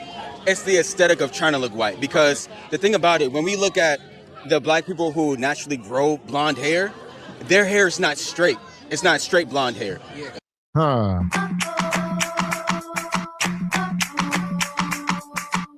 So this, and shout out to, I see y'all been going in. So this is the straight blonde hair. It's Becky. This the black kids, curly afros. Becky, black. All right, that's flat. All right. So, and shout out to y'all. I see y'all saying this ain't Africa. Y'all saying it's like what, like Tanzania or Australia, different. Y'all been going in. I see from the last time Mr. Walker was pulling up the images, and shout out to pulling them up. Look, I pulled up Africa. And listen, stop. It don't matter. Melanated folks' hair is not stringing down their back. There's theories. I think we should embrace our differences. Our hair reaches for the sun. Huh? We are children of the sun. And white folks, their hair, is my understanding that their hair, is long and down their back to like protect, I think, their spine from the cold of the caves in the Caucasus Mountains. So there's reasons why their hair is long and down their back. So it's, I think, for protection, things like that in the caves. But that's why I said we ain't made to have our hair stringy down. You ain't Brazilian. You know what I mean? You ain't that. Use a ninja. Use an American ninja. So here we go. Yeah. So y'all been saying Aboriginals, Madagascar, and y'all been saying a lot of stuff, but nonetheless, here we are. I ain't trying to make the point that's Bonquisha's point that y'all nullifying, so it ain't in Africa. Okay, fair. I don't think they should be wearing these blonde wigs at all, but that's me. Their hair is not straight. It's not straight blonde hair. White women's hair, when they naturally grow it blonde, theirs is straight and blonde. But Melanesians or albinos, they always have curls to it. Yeah, sir, I'm white. So that's why I'm mad, because they're trying to be like me, my race. Yeah, but I just don't understand. I'm trying to figure it out. Well, I have nothing against a black girl wanting to try blonde hair. Right. There's nothing wrong about that. Black girl should be able to change her hair to all the colors she wants. Right. But it's up to that black girl to look in her heart and see if she's trying to be white or not. Right. It's really up to her now. From a complete style standpoint, right, I low-key think black women look better in black. Okay. And a little bit of red. Okay. And some orange. Blonde is a little bit out there. That's my take. What about? We don't respect your take. Because the way you start clutching your damn pearls, all right, look up here looking like Freakazoid. Come on, brother. Like, come on now. Yeah, but me personally, I don't care if you wear a little bit of red, a little bit of pink, a little bit of orange, you know? Yeah. Man, do you like Kuta Kata or not? That's the question. And some orange. Blonde is a little bit out there. That's my take. What about the fake hair in general? Because I feel like a lot of fake hair is not needed just because black women already have natural hair just like yours. So like, why do they always feel the need to put in some type of fake hair or something like that in? Why does anybody feel the need to do anything that's not real? Why does anybody feel the need to get extensions? Why does anybody feel the need to get a BBL or do any of that stuff? Because it goes back to what I was saying. They feel like they missed out on something. There was Insecurities. Insecurities, yeah. I appreciate you, sir. Absolutely, Like, bro. every time I come across the brothers, they always keep it 100. So I appreciate that for sure. You have a good one. I have a question for you guys. Why do a lot of black women today wear fake hair? What is so funny? What is so funny? What are you guys laughing at?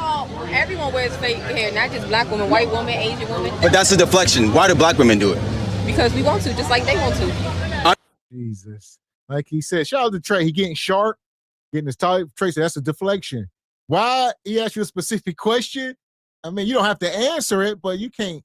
Yeah, Asian women, white women wear it too. He didn't ask you that. Shout out to young Freakazoid back there. He said that melanated women can dye their hair any color they want. Is that true? Like, is it really true? Especially with these lighter colors where you have to strip your hair in order to color it. Like blonde. Huh? If you got dark hair, don't you have to strip it in order to dye it, and you're damaging it? Why would you, as a black woman, why would you want to do anything that's going to damage your God-given crown? You say it's a crown, but you treat it like it's trash. That is do you not understand this is wicked work? You cover, who the hell covers up their crown? Who gets a plastic wig? So I got this beautiful crown that dang near every other race and culture wish they had, but I'm gonna put a bag or a sack over top of it. This is madness. I understand you want to, but why do you need to put in the fake hair if you already have? Oh, that's natural. Okay, what about you? It looks like Kinnikalon hair. That's not your real hair. Yes, it is. We're not going to deflect. I can see the lock on the back right here. No, you cannot. Yes, I could. Look, okay, I can explain. I have revitiligo. I'm growing nigga hair in the back. That's why you can see like little nigga beady beads in the back. So why do black women wear fake hair today, though? You guys have natural hair, so why do you need to put in the fake hair? Because we want to. Black men be having their fake hair too. I understand that you want to, but you have the natural hair, so why can't you wear that? Because sometimes I don't feel like maintaining it. What do you mean by that? Like when you having braids, it's less like you don't have to really maintain. You just gotta do your edges and oil it and stuff. Yeah, but why can't you do those same braids with your natural hair? Because I don't want to. Why not? Because I don't want to. Do you not like the way your natural hair looks? I'm not natural hair, but sometimes I just don't be feeling like dealing with it. But okay, my thing is, if it's the same braids that you have in right now, then why can't you just do natural hair only? Do you feel like you look more pretty with fake hair? Why do you gotta have on that wig? But do you feel like you look more pretty? Why you got on that wig? Hold on, I'll answer your question after you answer You mine. asking me, do I look more pretty? You look a mess. Huh, this woman is on one. Hair. I think maybe try reverse psychology. Tell them how much y'all love the wigs and weave. They weave it, just over compliment it every time. Just go overboard. Tell them how wonderful it is and all that. And maybe they say, you know what? I'm tired. This is too much. Y'all know what I'm gonna say. Shout out to Brother Trey. Why don't you wear your natural hair? I can. Why don't you? I don't want to. Why is it? Because of the length? It's because of the length. You're getting extensions because your natural hair is not extended enough. If it was long, shout out to my sister, man. My sister hair long down to here. She don't perm it at all. She just take care of it. And it look all straight. I was just talking to you. So how you get your hair like that? I said, you perm it? She said, no, she just take care of it. So here's the thing too. Y'all want straight hair? I'm telling you, me and my sister, we both darkies. Her hair is nice. It looked like she keep it perm, but she don't perm it at all. Y'all just lazy, and y'all would not place blame where it should be. Y'all mama put them just for me perms in y'all head, and y'all started off at a deficit, at a follicle deficit. Just say it. It's freeing. That's gonna relinquish that evil demon off of you. Say it. Say my mama did it. Look. Look, do you feel like you look better with fake hair than just your natural hair? I feel like both. What do you mean both? I feel like I look good with both. I can tell you now you don't look good with that wig, but I look good with both. Okay, but how often do you wear your natural hair? Once a month, once a week, every day, fake? Twice a month. That's the way you're... My natural hair. Okay, so twice a month. Yeah. That means most of the year, you're still wearing your the fake hair. Plus, I usually get my hair done for special occasions. So, when you wear your natural hair, what style are you putting it in? Ponytails. Only ponytails? I get a silk press or something for the winter. Yeah, see, that's the issue, though. Like, every time a black woman has any type of... Hold on. Wait, hold on. No, I'm white. But, wait, what? So you want to end the interview because I said I'm white?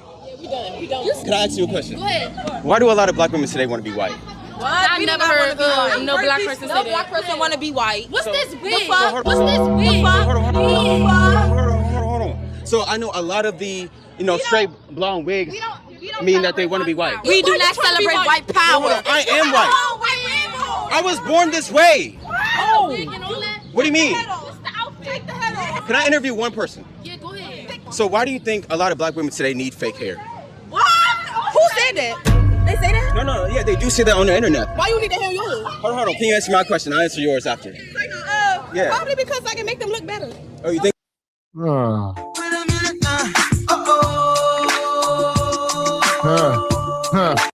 Everybody run off and they leave her to defend black women. This blowed out warlock with a headband wig. She gotta stand here and be the voice for melanated women all over the globe. Right here, it's what it come down to. I got a hard understanding this evening. Like the crazy they are, I don't know what, maybe I'm crazy. I see her mama. This ain't her. Look at that stance. Being a proud, active father coming from environments like what she probably emerged from. I know what I'm looking at. That's her mama. She didn't observe her mama sitting there in that defensive stance, talking to one of her baby daddies or nug lovers, and she about to utilize those same detrimental communication strategies with the brother Trey. That's why she's sitting there defensive, answering quick. Maybe because they like it. It ain't none of your business. Who told you to put that on? Deflecting. She got deflections, sign language loaded up like a 44 Magnum. Here it comes. So no, I don't think that, but that's why they think they need it. I feel like they need it just because, like, to be like to dress it up, like. So what about the natural hair though? Natural hair, then that's cool because like you naturally snatch that wig off on your head though. Hold on, can we let her answer real quick? Look at this. This woman got a tattoo right on her damn throat. Yes. These are hyenas. She are piercing. They are fully liberated. Free will. Free will.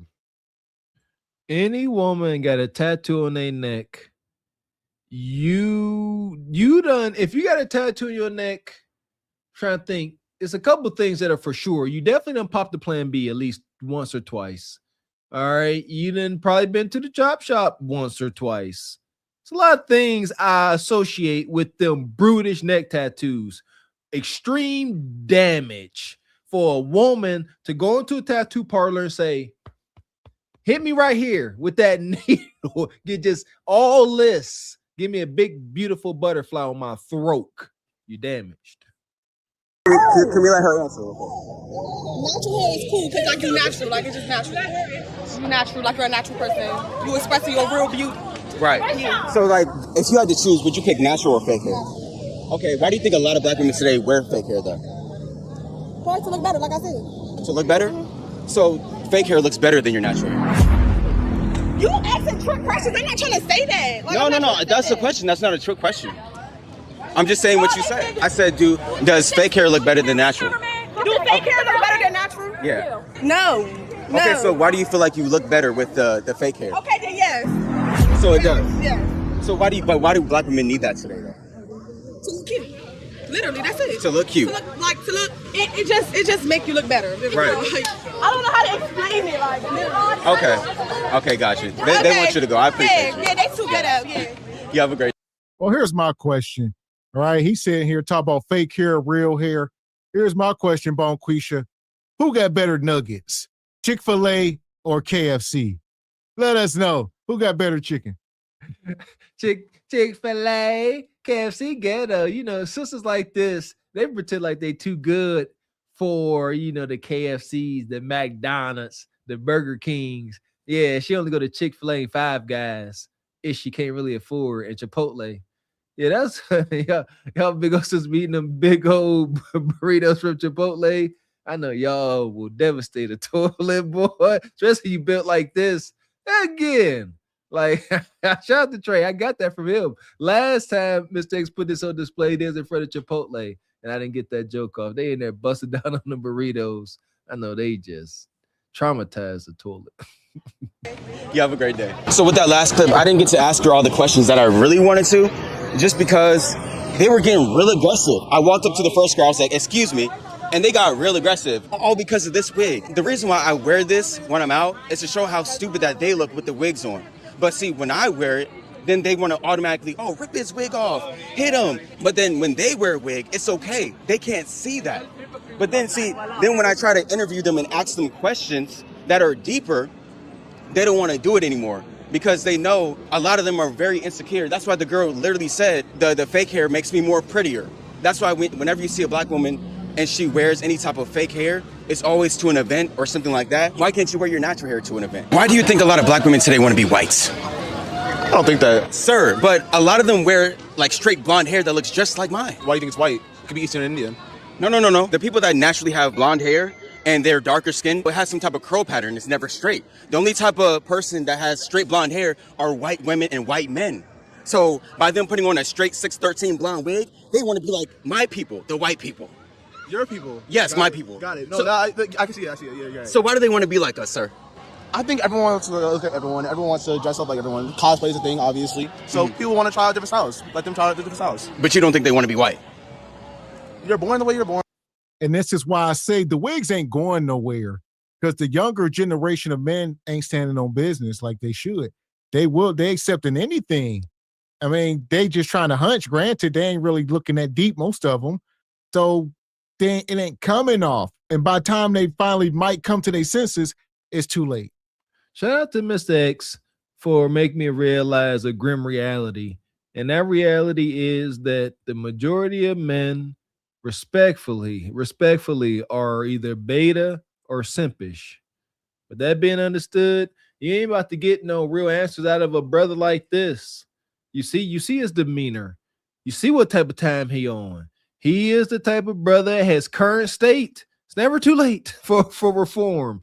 But he, at his current state, he got to talk most tender to a sister to get them draw. Most tender, everything she want to hear. He coming up with edible arrangements, all that. So he can't sit here and hold them accountable. It's all making sense now.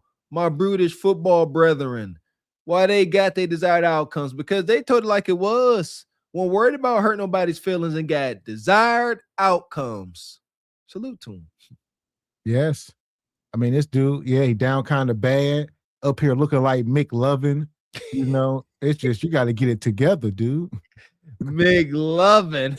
He do. He got that collar, that polyester. Or you like the way you like the things you like. I see nothing wrong with trying out different styles. Why do you think today a lot of black women want to be white? I have no idea. I'm not even gonna hold you. I mean, I just see all the 613 blonde wigs, and it just seems like they want to be like white women. Yeah, I know that's fake crazy though. Word too. Right. But if you had a choice, would you pick natural hair or fake hair? I mean, it don't really matter. Why not? You know what I'm saying? It just doesn't matter. You feel me? Word. Right. So if you were married to a girl, like let's say you met her natural and she started wearing fake hair, like would you not care what type of hair she wears, or? I definitely wouldn't care because like that's the woman of my, you know what I'm saying, the love of my life. You feel me? Word. Like word. I wouldn't care. Wait, what is that? What is it's just word? You feel me? Right. Okay. Why do you think black women wear fake hair today? I don't know, but look. Her. She eating with the blonde hair though. She's eating. Yeah, it's not because we want to be white. Black people, we bring out that color. Like I don't know. I think she would eat more with her natural hair. I think we can eat with both, to be honest. But natural hair looks better. I mean, it really don't matter. To be honest, Holy hell. He said, I think natural hair look better. And look at his face she made. Not really. Not this ninja hair. She does not agree. She thinks her fake hair is better. Godspeed. And you got these young simps out here simping. I would say keep that same energy, young man. So he out here, oh, Chef Kiss. Oh, I love a straight blonde wig. Oh, keep that same energy when they out here being rebellious, when she key your car, all right, when she got you on child support, all that good stuff. Chef Kiss, I love the rebellious hyenas. Keep it up. Keep it the freak up, and you look like a ninja to get cheated on. I got X-ray vision, baby. I see through y'all. You up here keep talking about some Chef Kiss, keep kissing the air, y'all weird. Stop it, stop. And she gonna say it really don't matter, or that's not true. When he said that your natural hair looks better, is there no greater compliment for someone to say you look awesome in your natural state? You don't need any type of skull adornments. That's a compliment. And you're like, no, I rebuke that compliment. I'm gonna plaster some plastic Mattel hair on my head. I rebuke. Natural hair. I think we can eat with both, to be honest. But natural hair looks better. I mean, it really don't matter. To be honest, Pete. All right, so boom. Right, look. So let's say your girl, right? Let's say she look good as fuck, right? They can say, oh, she loyal. Oh, my fault, am I? No, you good. You good. Go ahead. She loyal, right? Right. And she got fake hair. You not fucking with that? No, I'm not. Why not? Because fake. Is that your real hair? Yes, yes. Hold on. Wait, Put it on your mother. let me answer his question first. Put that on your mother, yo. This nigga's funny, bro. There we go. Listen here. This little nugget here. Look at him. Look at him. Young fools, man. Who raised y'all? Where's your faja? Absent. There it is. See, you answered it. Yeah, shout out to the telltale signs of the fatherless boy. God dang, I resent that. I do, but it's a thing. Thank you, mama, for not being soft. Because you can always tell when a young man out here and he don't have that healthy anxiety to not dishonor his paw. For real. I'd be danged if my son out here with his mouth to gape like that, acting like this. Boy, maintain some frame. And yeah, come on now. You feeding into the light skin stereotype. You know what I mean? Don't be sitting out here with your mouth agape. This is bad still. And I'm trying to figure out why y'all ain't got no facial hair. I think all the dudes he done interviewed, man, this guy, where the other dude at? The McLovin brother? Where McLovin at? Testosterone is down, Mr. X. You ain't lying. Testosterone here? Oh, he had a beard. There you go. Testosterone, my man, Freakazoid. Testosterone is down. It's the proof is in the pudding. Look at their, their physical prowess. That bothers me. These young men today do not care to test themselves. We used to break ourselves testing ourselves physically, but battling with the older kids, you know what I'm saying? Come on with busted lips, knees skin down to the white meat. These kids, they didn't do that. And that's why they tenderism. Man, seriously. Nonetheless, we're going to kick these ninjas down the pit. Come on, brothers. Get some hair on your chest. Do something difficult. Madness. Fuck is you talking about? This is Sparta! You got to know when to hold 'em, know when to fold 'em, know when to walk away, know when to hide. You gotta count your blessings. You're sitting at the table. You hear me? Ooh, child, things get brighter. There you go. These young brothers don't lift weights, man. I got baptized in that gym rent, man. Shout out to Mr. Forrest, my first weightlifting coach. He broke me. He got that B about me. I never forget. I was doing like lateral pull downs, and he'd say 5 more. I do 5. He'd say 2 more. I do 2 more. He's like 5 more. And what he was doing was breaking you mentally, because when you did that 5, and you thought you couldn't do no more. Then you did 2. And you said, I definitely can't do no more. I didn't think I could do the 5. Then he dump another 5 on you, and then you do it. And then you realize it was a couple times where I thought I couldn't get past that wall, and I did. And that is how you build yourself. That is how you become defiant, against things. That's how you do it, but they won't do it. It's tough. It's difficult. It sucks. I was crying. That part. And shout out to Deep Thoughts. He says, eat good food, nutrients, work out in, grow nutrient rich. He says, grow nutrient rich skin, hair, be in shape equals out. Simple. There you go. You hear that, G Honda? That part. And Brother Derek says, he just told the truth. It's like cosplay. When someone cosplays, they are trying to look like someone else. Indeed, out here LARPing. And shout out to my guy, Green, with the 5-ball. There's a lot of these youngsters gave up and only deal with white women. Says they have expressed it because of the consistent wig and weave that the B-dubs just don't listen. It is what it is. And like you said, they grew up around, their mamas and aunties. Shout out to my nephews. They will date out. That's one thing they will do. Yeah. Fair. It is what it is. Do something. Fulfillment. Raise these babies in stable households. I don't care what you're doing it with at this point. Y'all already basting yourselves. That part. Well, here we go.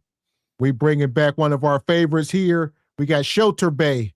This is New York City Shelter Bay, the woman that flew from California to New York, and we've been documenting her. And listen here, man. You gotta go check out the previous shows of her. Yeah, we got a lot of favorites on here. Shout out to Shelter Bay. She wild. She homeless, but she don't mind eating exquisite food. She'll be complaining about being homeless and then go get the fanciest food New York got to offer. I swear to goodness, it's wild. I'm mad because y'all can see a little tummy and it's pissing y'all off. It's disturbing the internet. I ain't gotta lose shit until I'm ready to lose what the fuck I want to lose. Until then, we big backs over here, okay? We big backs. The caption says, I love my fupa. People paying thousands for one like mine. For what? Are they paying to put a mass the size of your fupa back on their rump? I ain't never heard nobody, no sister say, hey, give me a front butt. But whatever. I mean, if it makes you feel better, go off. So that's crazy as heck. So until then, you gotta still see this right here, okay?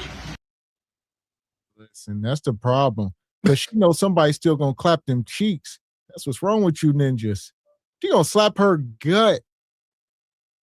Nug gonna come lift that fupa up and get the thrusting. Lift it up, 2 hands. Right here, okay? You know what? I'm still thick. I got a whole lot of junk in my trunk, whatever they call it. Yeah. But yeah. Hey y'all, so right now I'm about to make some dinner. I had put these in the oven before I put the sauce on. I'm gonna go ahead and make my son's You so damn lazy. Why not just buy real chicken, clean it, season it, cook it, and put all that yourself? You just answer. You keep answering your question. All them steps. Too many steps. Box, open, air fryer, however many minutes, and tell the kids you when it beep, come get it. I'm going to play with my roles. Set it and forget it. Remember those old commercials? Shout out to my wife, man. She just made chicken wings the other day. Oh, sit there like season it up. Woo, ain't nothing like a home cooked meal. Y'all don't get it. Y'all don't get it. Shout out to the men. We let the sisters know, this is how you get us. This is how you get us wrapped around, your pretty little finger. But y'all don't give a dang. Go ahead with your TGI Fridays easy cook meals. That's crazy. That's crazy as heck. once you realize that they did not put these things on the shelf or in the freezer to feed you, they put them there for a profit. Let that sink in. They only put these things there for a profit. They don't give a damn what it does to you. It's legal and y'all buying it. Yeah, she don't know what she eating. You know, TGI Fridays went out of business. So she don't, I mean, this is a bankrupt company. They don't even have restaurants anymore. But I wouldn't trust that food. You don't know what they feed you, Bonquisha. Yeah, Mr. X, all of these companies are owned by mega corporations. All of them. Unilever, Blackwater, all of them. That's who owns these mega corporations that's only looking to make a profit. They want to know the least they got to do legally to turn a profit. They don't care how many roach eggs, unforgivable things. They don't care. They're here to make money. Trying to warn y'all. I'm gonna put his with no sauce. And then I had also got some Friday's Archer dip. So we're gonna have that with chips on the side.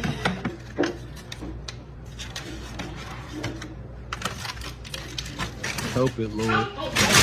So I went ahead and cut up some watermelon on the side, and I'm gonna add some of the dip. So this is Josiah's plate. Now, so for my wings, I'm gonna go ahead and add the sauce that comes with it.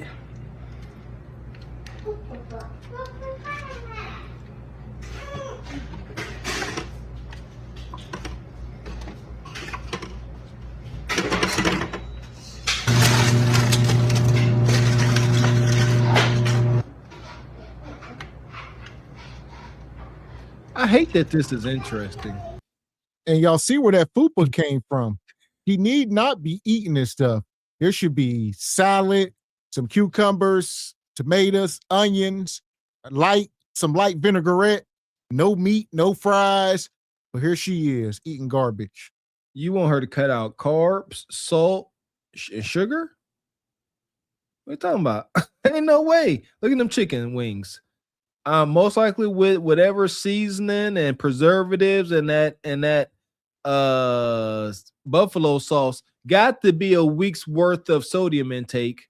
Then you got the corn chips, empty calories, empty carbs, then some spinach dip.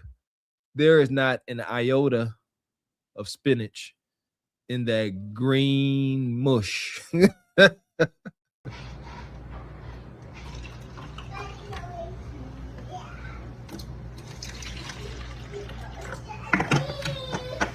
So this is my plate, and this is Josiah's plate. Josiah, let's eat. It's okay. Thank you, Josiah. Cheers.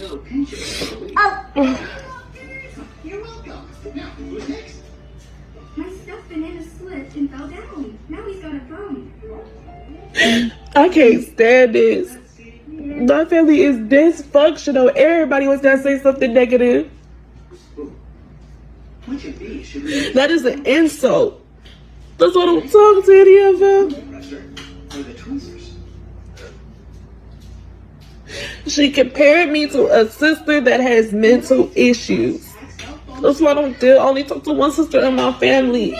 In some way, this particular sister tries to ease her way into talking to me also, but always has something evil and negative to say.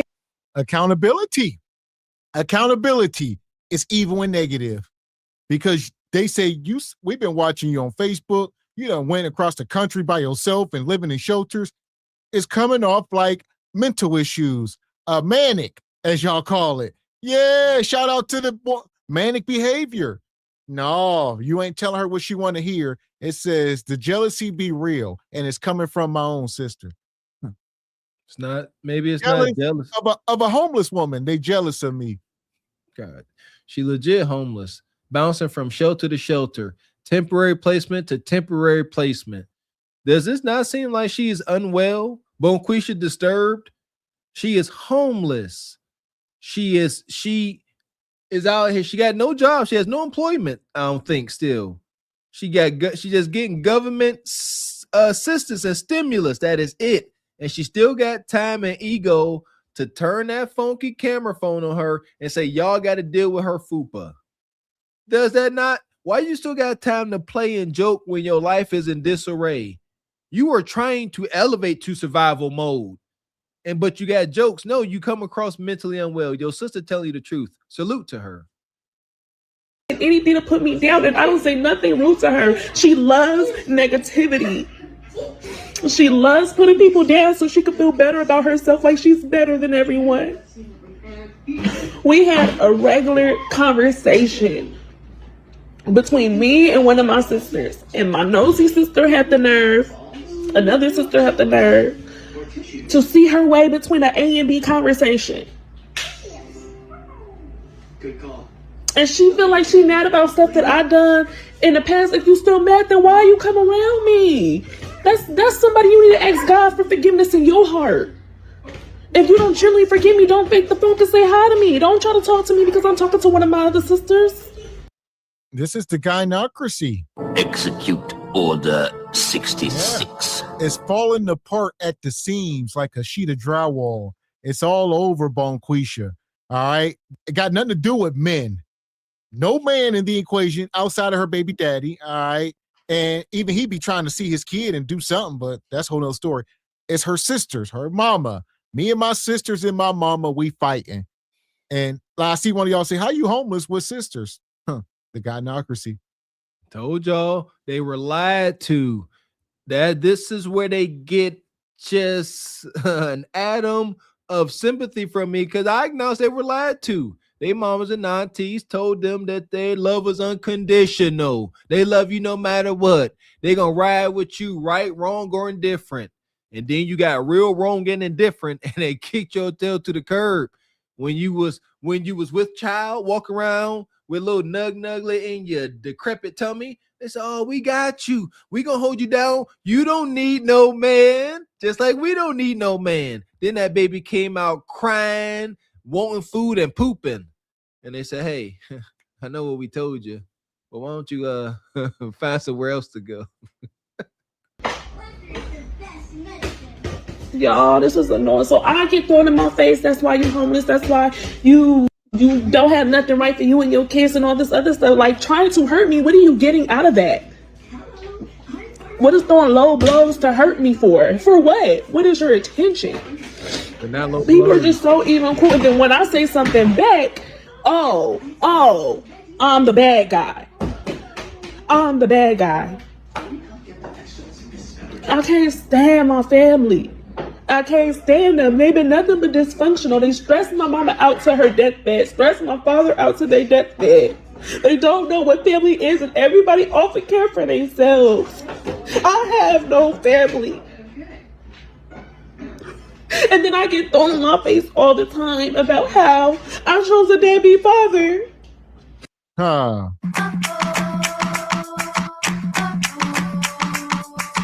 These are cautionary tales. We said it earlier. Show the babies this. You do not want to be a rebel without a cause. You don't want to be having bastard kids. You do want to get married before you carry. Don't disobey your parents. Simple instructions, or you end up like this. Tell the babies, ain't no in between. Either you end up like this or listen. She taught this is why we say delusion, madness, ignorance. It's why it's comical at best.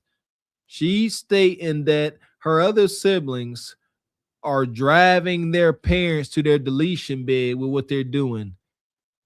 I would make the argument that me sitting here knowing that my daughter is homeless and took her 2 kids, my 2 grandkids, to New York City would definitely take some freaking years off my life. Do you know, like, they don't see themselves for who they are. That's why we say delusion. It's the only fitting word.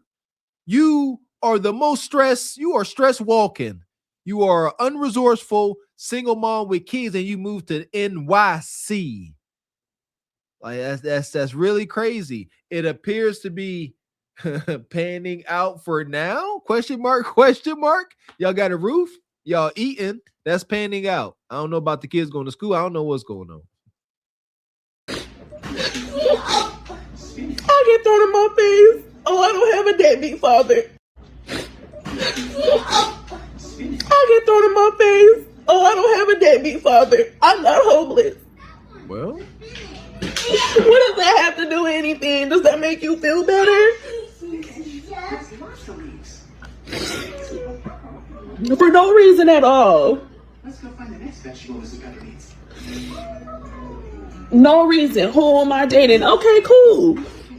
Why do you care? Why do you care? You think you better than everybody? Cool. Leave me alone. I've been went too far to be brought back into some negativity of the dark spirit like that. I'm already going through so much. Leave me alone. People just don't understand. If you don't have nothing nice to say, don't say it at all.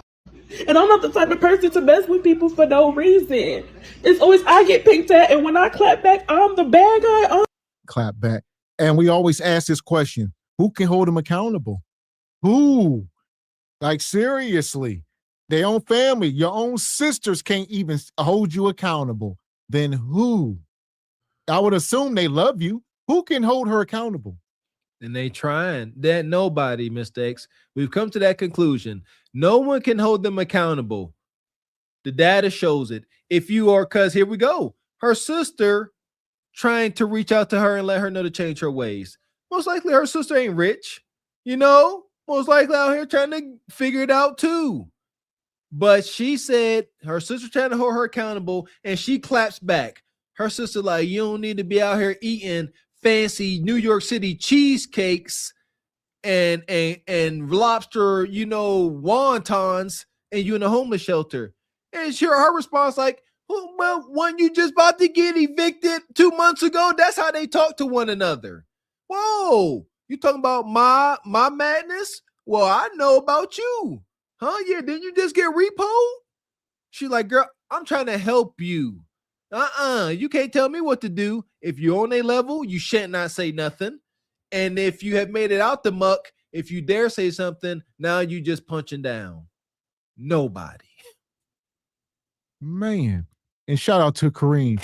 He says, crocodile tears, searching for sympathy in the Cash App. It came. She definitely got it. I guarantee it. Yeah. I'm the wrong person. You can throw low balls at me, low blows every day at me, but the moment I shoot one back, I'm the evil guy. I'm the bad person. I done this. I done that. But you can say whatever you want to. You say whatever you want to. Me not saying nothing. You keep going on and egging on the situation. What is that called? That's called abuse. The moment I defend myself, the one moment I defend myself, oh, now you play the victim role. Why'd you have to bring any of that up? You're still mad and you hurt them. Why are you around talking to me? Why are you starting putting me in a group chat for? Now I put your phone number out there. Now I'm the bad guy. What? Who started this situation? Because one thing about me, I know I'm not going to start shit for no reason. I don't like argue. I've been through too much to come here and sit and argue with somebody every day. Somebody who likes to argue, you're the mentally person. Who wants to sit and argue every day and fight in competition? You have the problem. I'm over this. I could never. My family's been messed up for years. And they blame everybody else. They do whatever they want to do just to hurt each other. They like hurting each other. But then treat outsiders better. Or they outsider friends is this or that's like them. They hurt each other.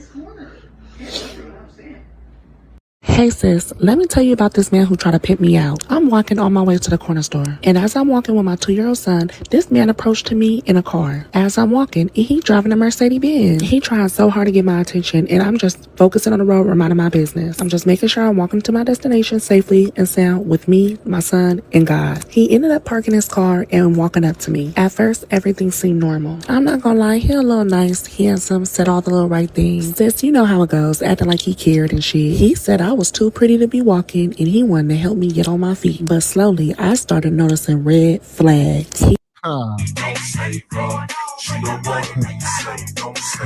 is wicked.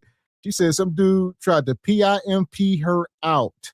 Her and her yams. Y'all see the yams. All right. Try to pull them back up for y'all in the back.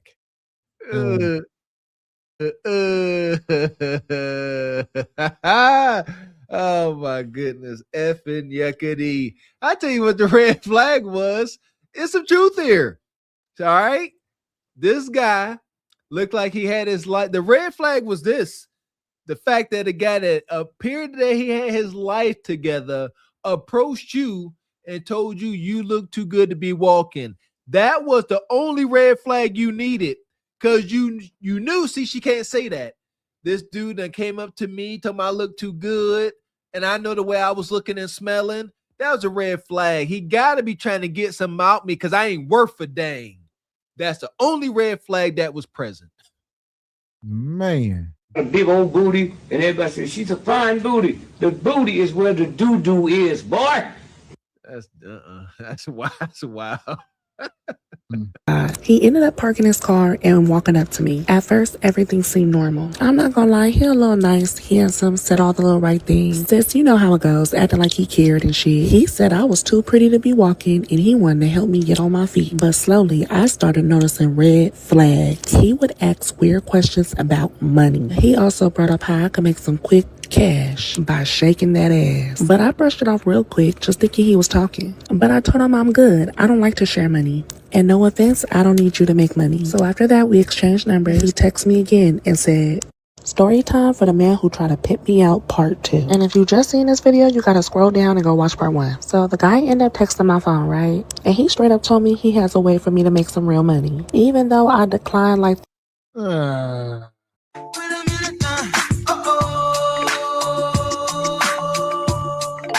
So some guy in a Mercedes was driving down the street, handsome, well-to-do, her words. Seeing this, he said, okay, I can make some money off them cheeks.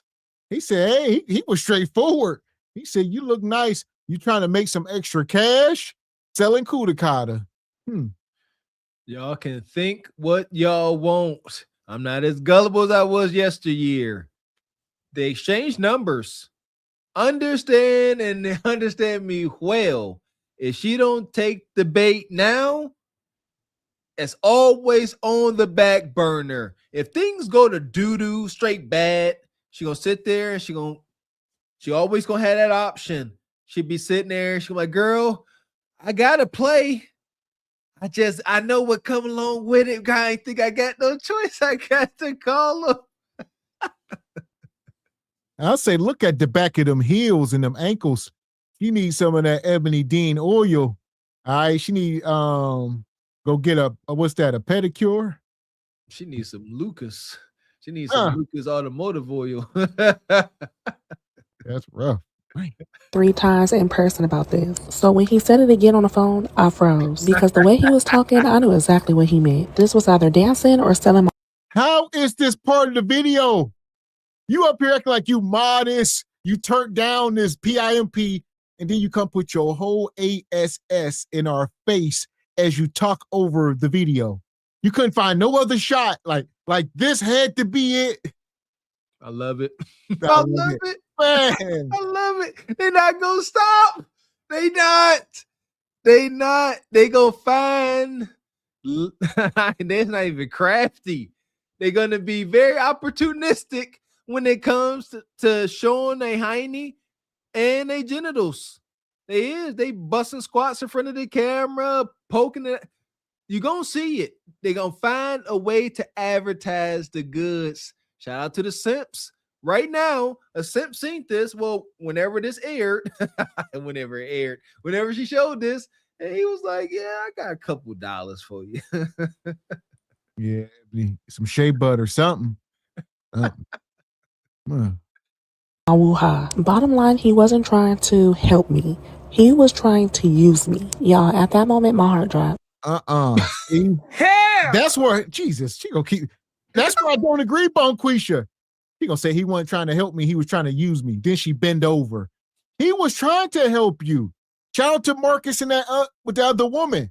Y'all are hoping and waiting for God to send y'all angels and opportunities, and y'all look gift horse in the mouth. That had to be from God. All right, couple dollars in your pocket. Come on now. Oh, her ankles really ashy and swollen. Oh, get the see, ain't no way. Fellas, be particular. Like that's another way to boost your ego. Like turn this stuff down. Like, sister, if you chilling with a woman like this and you look down and you see this situation with her hooves, say, sister, you all right? You got your gout because her ankles swole up, they ashy. If your feet and ankles is ashy and swollen as a woman, your butt ashy too. Is ashy and discolored. Well, listen, the closer it get to Christmas, all right, she got his phone number. I see his phone number locked in. So if she get desperate enough, them Christmas gifts ain't hitting. We got about what? About 18 days, man.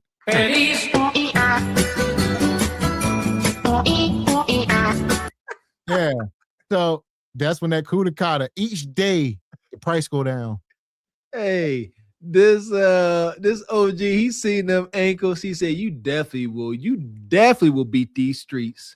He ain't look at booty, none of that. He seen them foots. He said, oh yeah, I know a streetwalker when I sees one.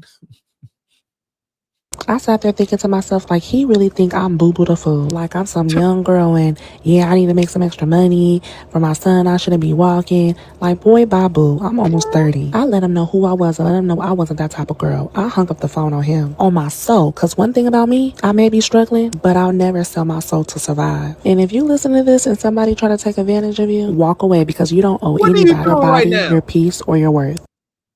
I would never sell my soul to survive yet. What is she? So she what, 29 years old? You still fairly young as far as selling of the souls. All right. Yeah, your 20s, you shouldn't be selling any souls, but you damn near close. And it ain't got that dark. It's not dark enough. Bonquisha, don't you listen? Before you sell your soul, you dangle it on display, as she is doing. I ain't gonna sell my soul. Wait as I bend over and touch my toes in front of this camera. Look and see if you can see my cervix. Golly. Before they sell it, they dangle it, as she is doing. I ain't gonna sell it. What's that price? What'd you say? Not yet. I'm not hitting the right price. When I hit the right price, I might. Well, hold on. Right price? Where you at, Leon? This right here will get me some pussy tonight. But I don't want it. Not for this. Not with this. Fuck that. I don't want no pussy with this. This right here is paper. You want to? That's my rent. Hold on. Yeah, Ninja. Yeah, I was about to say, tear it in little pieces. Yeah, set it on fire. This right here. Do it. This right here. Do it. This right here.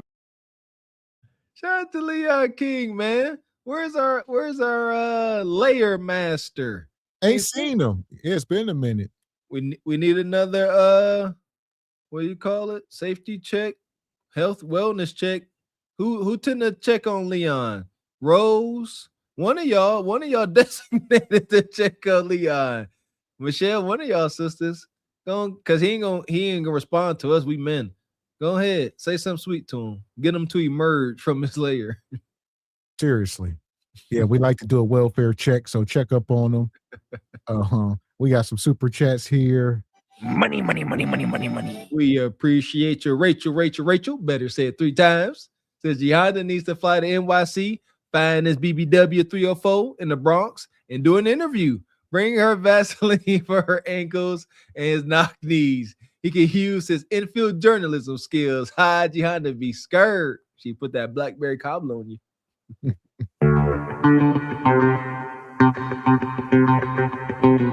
Shout out to Sister Ebony Dean. She dropped $25 in the Cash App. She says, happy Sunday to the best duo in the game. Salute to the chat. Shout out to our glistening freedom fighting sisters. Appreciate you, Sister Ebony Dean. Appreciate you. Strong like that, straight like that, straight like that, straight.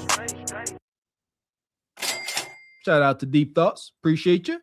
Says that ladder gonna give. I tell you what, them kid bunk bed ladders, they pretty sturdy. Yeah, Bonquisha, she putting it to the test for sure. She is. So here we go. We're going to keep it moving. More madness. 27-year-old mom of 7. All right, here we here now. You guys, I'm a 27-year-old mom with 7 kids, and I have to clean my house every day.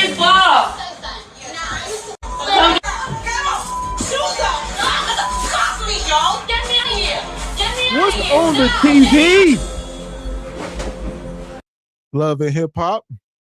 Hell, what else? That's like the modern day nursery rhyme.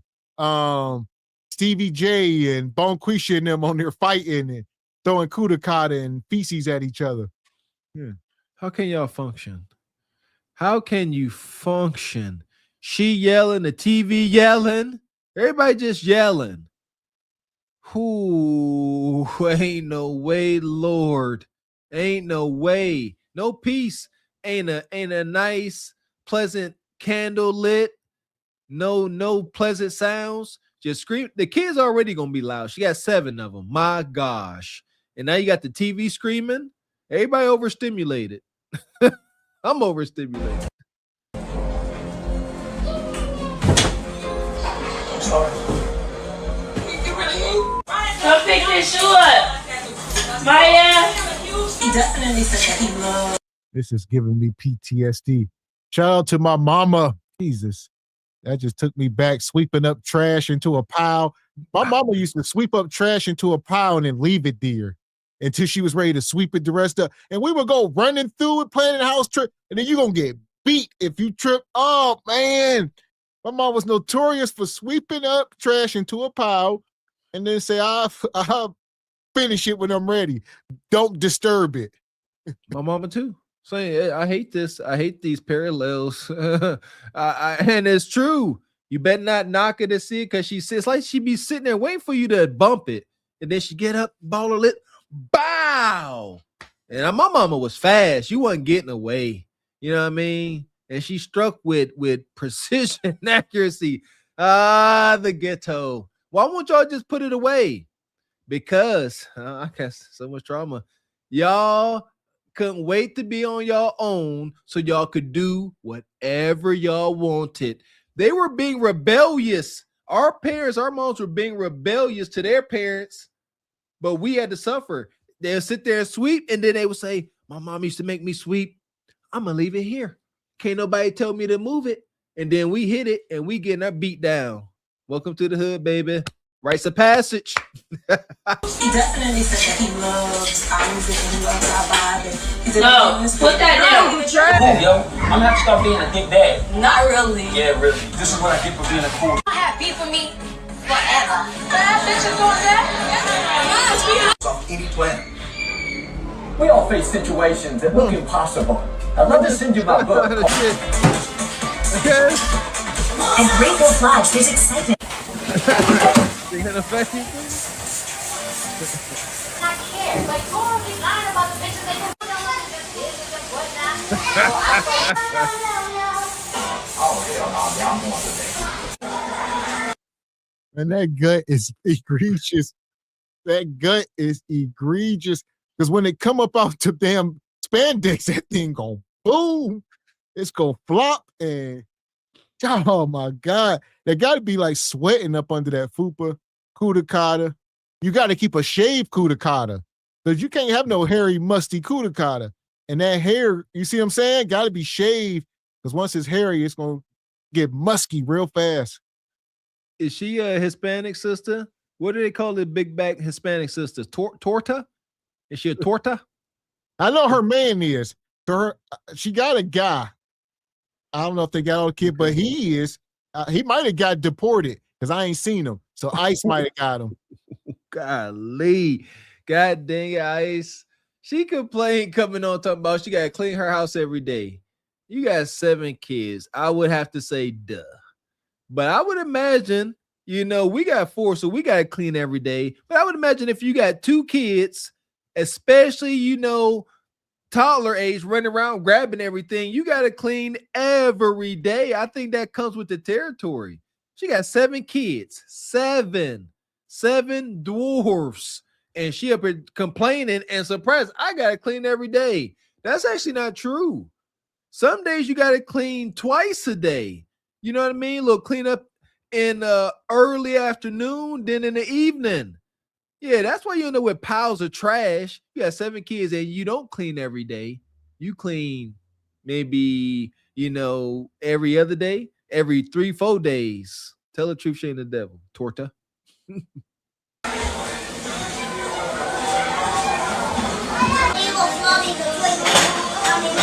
Okay, yeah, tell him to turn the water off. I gotta wipe down the refrigerator before I forget. In 2005, 8-year-old Shasta Gurman survived one of the most disturbing shocks. Look at that cabinet.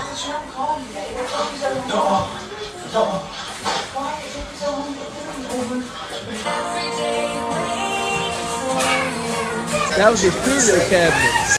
That's why it was all worked. Yes. And here's another pet peeve. Y'all walk around bare feet. I don't know. I'm not on the barefoot train. I don't care if you're in your own house. Granted, if you upstairs like on carpet or something, hardwoods. Maybe it's hardwoods and bare feet. Yeah, hardwoods and solids and bare feet, cold surfaces. I don't know. Yeah, I know. Absolutely not. If I think it's a hygiene thing. Because I don't care what you got going on. There's gonna be, something on the floor, dust, it's something there. And I'm not about to sit in, and like I said, we got kids. There's something down there. All right. I'm not about to have god dang going popcorn and goldfish cracker crumbs on my foot and then put my feet up on my couch. You see what I'm saying? Like, that's my thought. And definitely ain't getting in my bed like that. The kids do it. They get on my nerves. I'm like, why y'all get in y'all bed and y'all got crumbs in your bed and just look? I'm like, y'all crazy as heck. But yeah, it's a hygiene thing. I'm triggered, obviously. I don't like that either. Put some shoes on. Yeah, I go out barefoot outside like in a park. Every now and again, summertime. Like, yeah, but around my house, it's stuff. No, it's dirty. I think not. Salsa topped with the sour cream and the tortillas with the jalapenos and onion.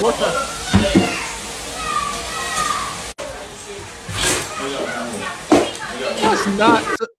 I'm a 27-year-old mom with 7 kids, and my house is a mess. So let's get this house in order. Come here. All this stuff on the floor. All the little wrappers and stuff. Pick them up. Pick up the papers. The little papers.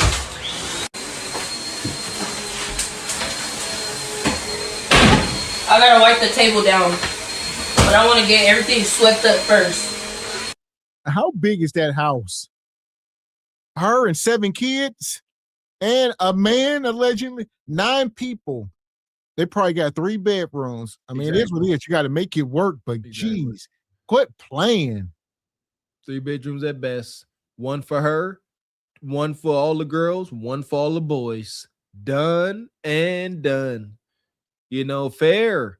And that's fair as long as the room is acceptable. And yeah, you can have them all, but like, gotta have some daggone room, man. This ain't that. This is desperation. Yeah, they ain't living in no big old $300,000 house with oversized rooms where, so you got a custom bunk beds, huh? Where the parents say, y'all know what I'm talking about. This ain't that. Y'all, IKEA bunk beds at best, low ceilings. But yeah, this level of filth, at no point ever should you be sweeping, just doing daily chores, and you can't fit all of the floor debris into the dustpan. You're not cleaning often enough. At no point, here's my thoughts. And like I said, we got 4 kids. So I'm gonna say what I want to say. At no point ever, my belief, should you be super embarrassed if somebody just knock on the door all of a sudden. Hey, neighbor, can I have some brown sugar? And you're like, well, don't look in here. It's a catastrophe. You're going to think less of me. You should never get to that point. If you do, you got some correcting to do. Your life isn't a bit of disarray. All right? Just take it as a challenge, not an insult.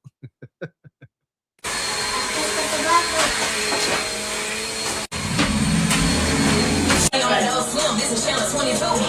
get another one. Get the one over there. On top. On the door, right here. All the trash, yeah.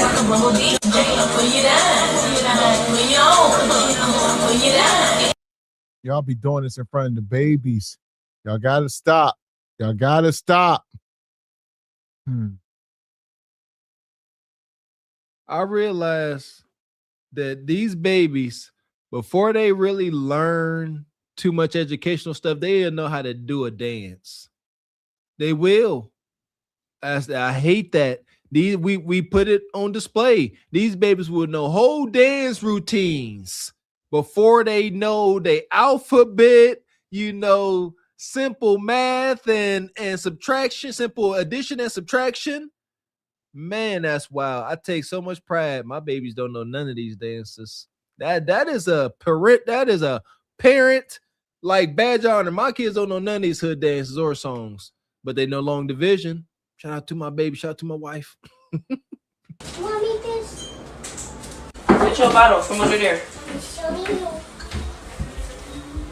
Pick up all the trash under there, mommy. All day? Move,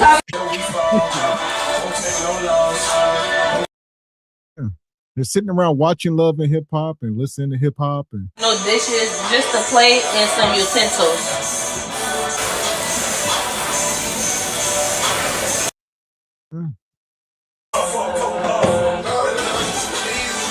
She wasting all that. She just spraying. I need all that. and then she gonna mop, get water on that cheap plank flooring. I mean, she cleaning. She doing something. She doing something. There you go. Now, how long does it stay that way? Hold on. Look at that. I could see Mr. Clean reflection. Good job, Bonquisha. Good job. Yeah, she cleaned. You know, she did good. Here's the thing, though. How long does it stay that way? That's my thing. Like, how long does it stay presentable? Because if you gonna wake up, here we go. You about to wake up. Morning time rush is over.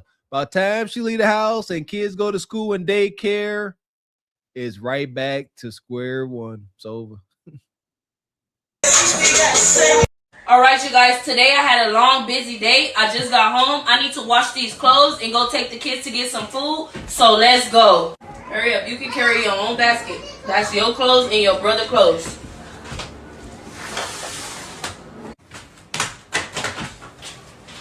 There you go.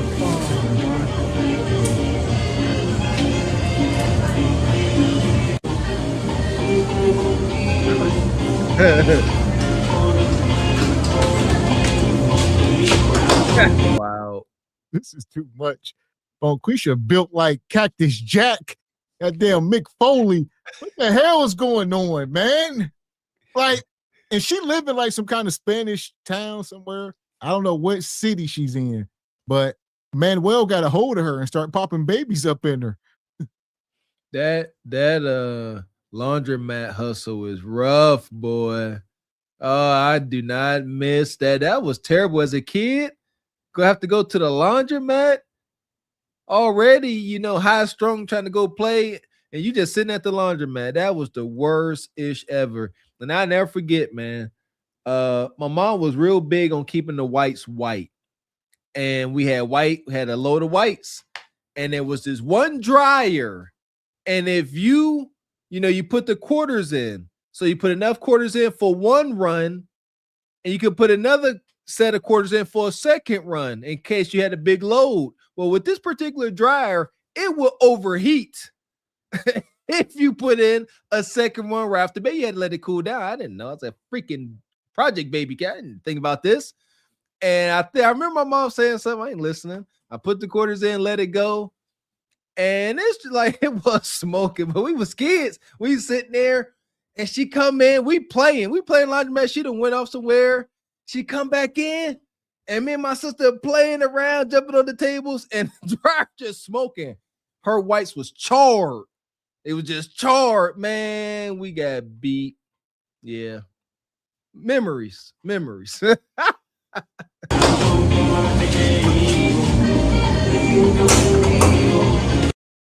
You killing me with this music. So I got the quarters, you guys.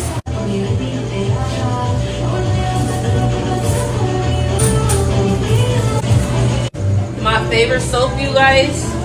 Got 4 washers. And they're $9 each. This is crazy. What she say again? I shouldn't. What she's? How much each? I don't know. I'm looking at that detergent in them bags. It's all wonky. It's so overpriced. All this stuff is overpriced. That's why it's a double-edged sword. You got to spend all this time, transporting yourself in these clothes here. You got to wait, and then if you buy these detergents that's there, it's all extremely overpriced, marked up at least 100%. So I'm saying it's just you're delaying the inevitable. You stay impoverished because you about to spend with all them clothes. You're liable to spend $30-some. Yeah, maybe I'm wrong. But like, yeah, it's a lot of money. Heck, shit, I don't know. Maybe I'm tripping. Favorite soap, you guys. Got 4 washers, and they're $9 each. No time, man.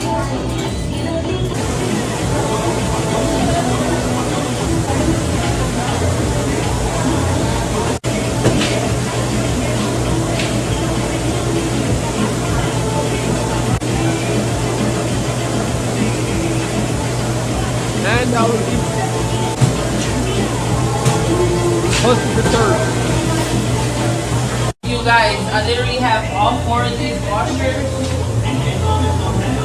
Now let's go get the kids some food. And tonight, you guys, the kids will be eating Taco Bell. Yeah, I bet. And it makes sense.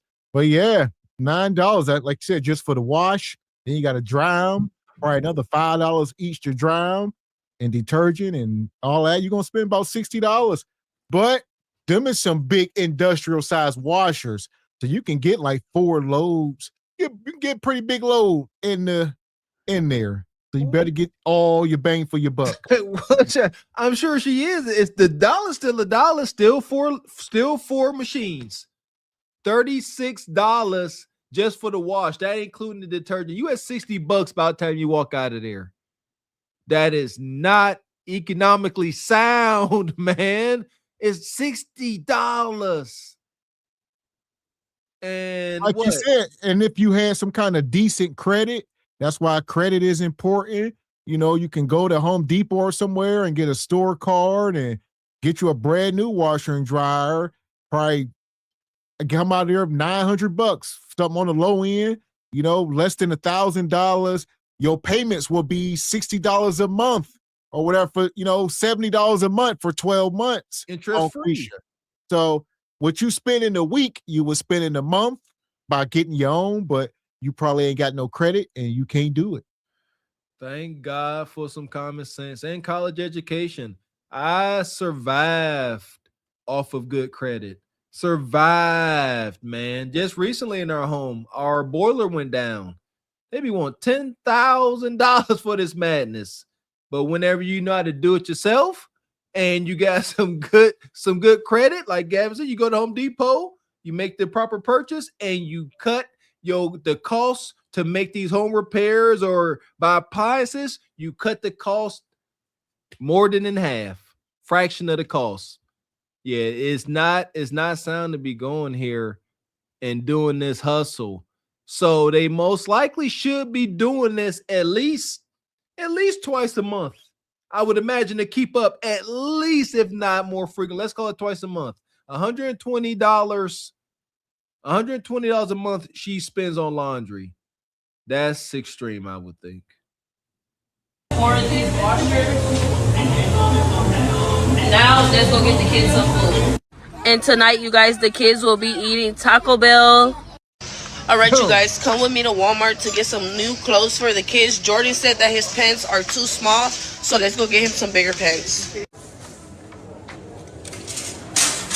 So I'm going to just do size 12 for Jordan. So I'm going to get him 2 pair of pants, size 12. I'm also going to get some for Julio. Why not? size 10 for Julio.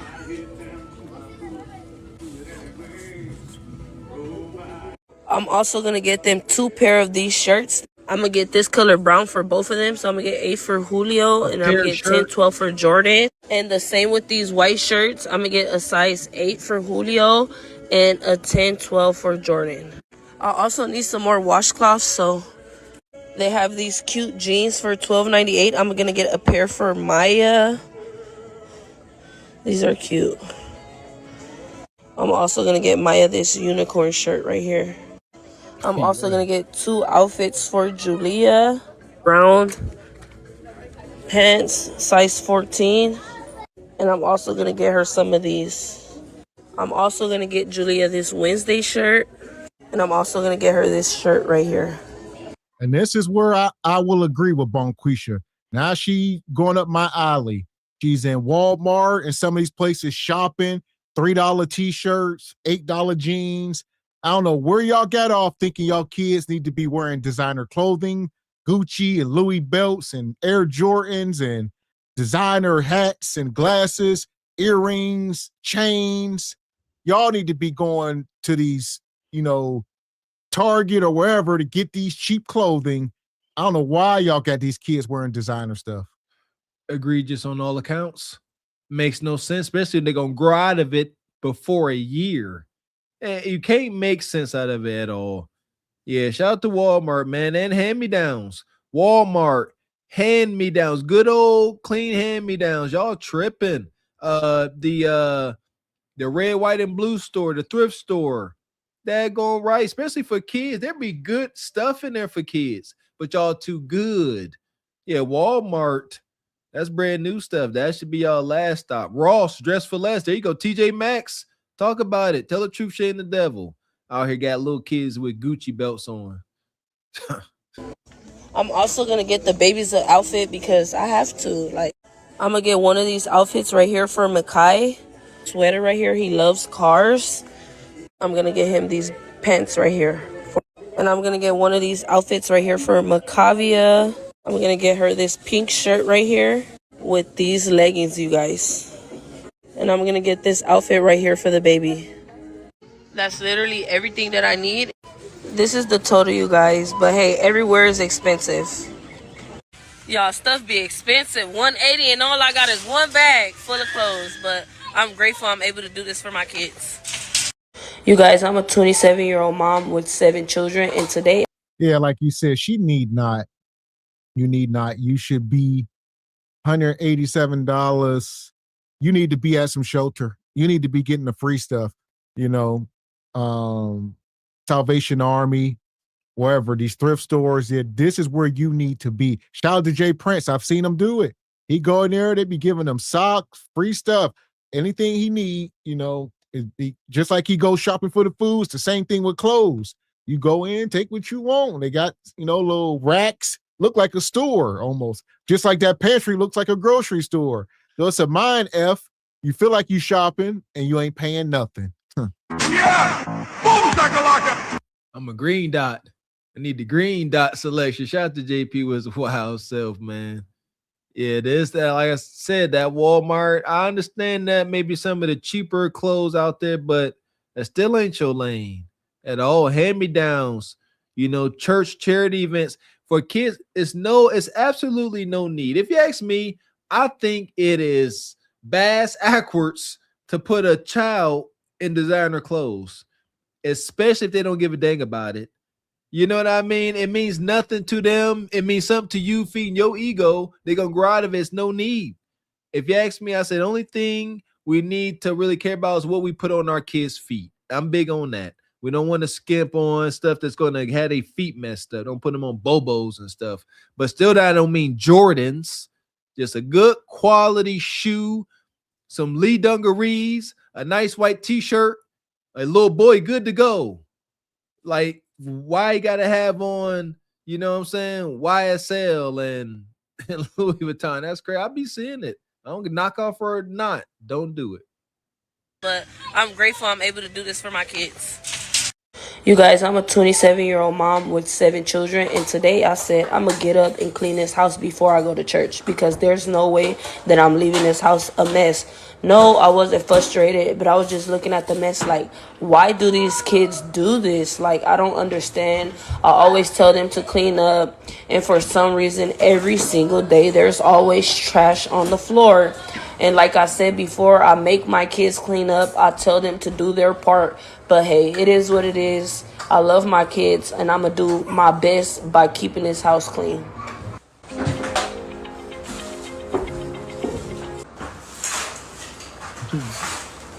So that's her content. She spends most of her days, filming, just cleaning up, cooking, a little bit of shopping, cleaning up, more cooking.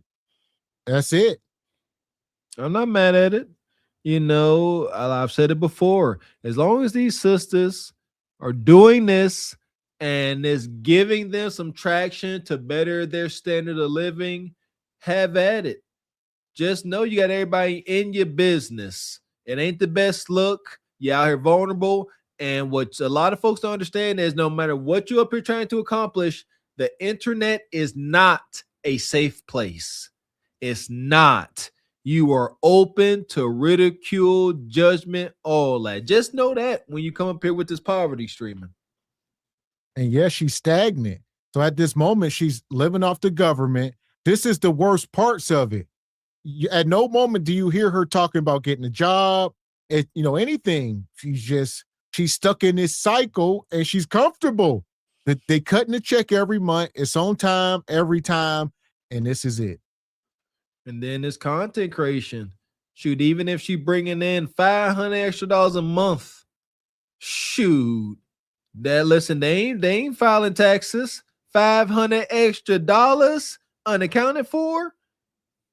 Hence the Walmart shopping trip. What you thought? Yeah, so I cleaned the kitchen and the living room. Now I got to get ready for church. All right, you guys, I came to the park with my friend to work out. I got my sandals on, so I know that it's not going to be the best workout, but I'm still working out.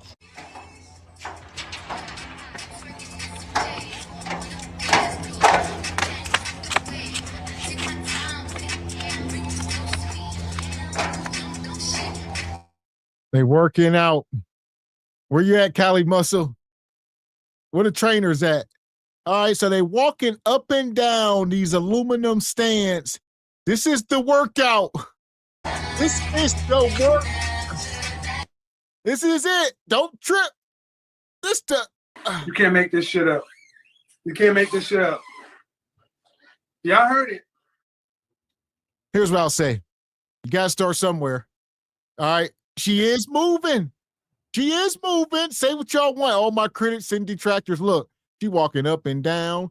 There is strain. The heartbeat getting up. Look, she breathing out her mouth. So there's something near. It's a bull jive, man. She ain't doing nothing. Not a that cool thing. In order to be a workout, you got to get your heart rate up and you got to keep it there. Like, this is for nothing. They ain't doing nothing. If anything, she wearing out her joints. You could do that. Anything is not better than nothing necessarily. Look at this. She come down all lazy. Look how she flopped down when she get to the pavement. Watch this. Watch this. Look. Ugh. There's no damn body control. Like, I know what I'm talking about. All right. Listen, baby steps. Listen, Rome wasn't built today. She just can't start off in the marathon sprint. She got to start here. She better off getting on the ground doing some push-ups. This ain't doing anything. Look at her. And her friend. This is real. It's real dystopian. This is like Idiocracy. We hear Idiocracy. This is the workout. This is the gym. I will give credit where credit is due every time. There's no credit to give here. Like, if she would have did a little sprint up the steps, I'd have said, okay, I see you. Where the freak is the effort? Like, you see, like, where is the effort? Where's the pain? No pain, no gain. You comfortable as heck. She said, me and my girl at the park, we about to get a workout in. She postpartum. She just had a baby. She got 7 kids. She just had a baby, postpartum. Her first workout. Huh. Yeah! Boom, shakalaka! Is your time not valuable? You know, that's the way I see it. I hate running, but whenever I do find the need to go run, I ain't about to go out here and be like, oh, you know, I got on some Crocs and I really ain't ready. I ain't got my headphones, but I'm out here. No, if I'm about to be out here doing something I don't want to do, I am going to get the most out of it. Or I'm not going to do it at all. Shout out to football. I only know one way to be. If I'm going to be out there, I'm going to make it hurt. When I come back, you see what I'm saying? That's being accountable. I can't be coming home day after day, you know, to my wife, talking about I came from the gym and ain't no results. You know what I'm saying? She allowed to say, you know, I'm going to come to the gym with you, see what you doing, because I ain't seeing it. It's like she ain't going to see it, except for her hips. Only thing she gaining out of this is arthritis in her knees and hips. Yeah, at the very least, they should be racing and competing. So y'all should both be starting. First one to 20. All right, whoever loses, you got to do 30. You know what I mean? Y'all got to make this competitive. But right now, y'all sort of going back and forth, like y'all trying to pass each other. You see what I'm saying? This ain't no competition. On your mark, get set, go. First one to 20. And then whoever loses got to do 30 push-ups. Something. Whoever loses got to buy us healthy smoothies and do push-ups. You see that? It's challenging. It gets the blood flowing. It gets your attention. A lot of this is mental, man. Working out is so mental. And if you work out enough, you will prove that to yourself. Go work out. I done it. Listening to smooth jazz compared to, listening to, clips, ace trumpets. It's different. You get in that mode. And they out here bull job. You got on your, what you call them, chaclatas, your damn sandals, your Jesus sandals. And she acknowledged it. I know this ain't going to be a good workout, but I'm here. Gotta be careful.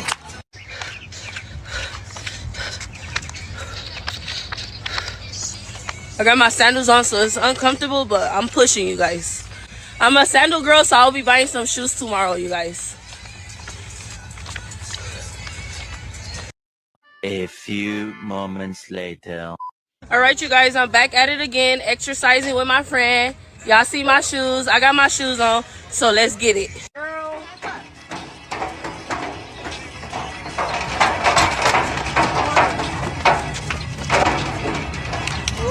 Jesus.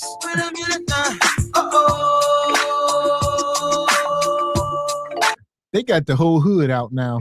I done heard about 30 sets of feet. Just pat, pat, pat, pat, pat, pat. Everybody, they like, we got this new awesome workout. Y'all don't want to miss it. We burning calories. We getting results. Yeah, look at her. Look at them cheeks. Yeah, Quisha said starting to round off. All right. They say, what? They say, you getting results. No, hell you not.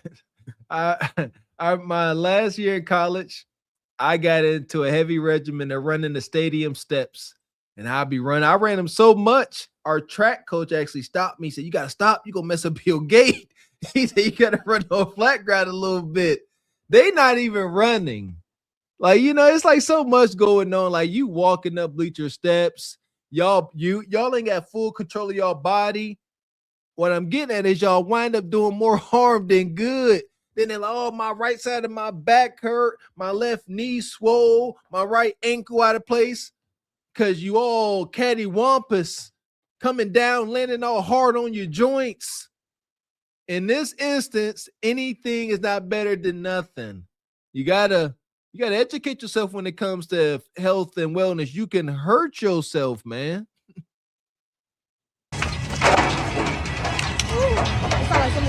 She said 20, man.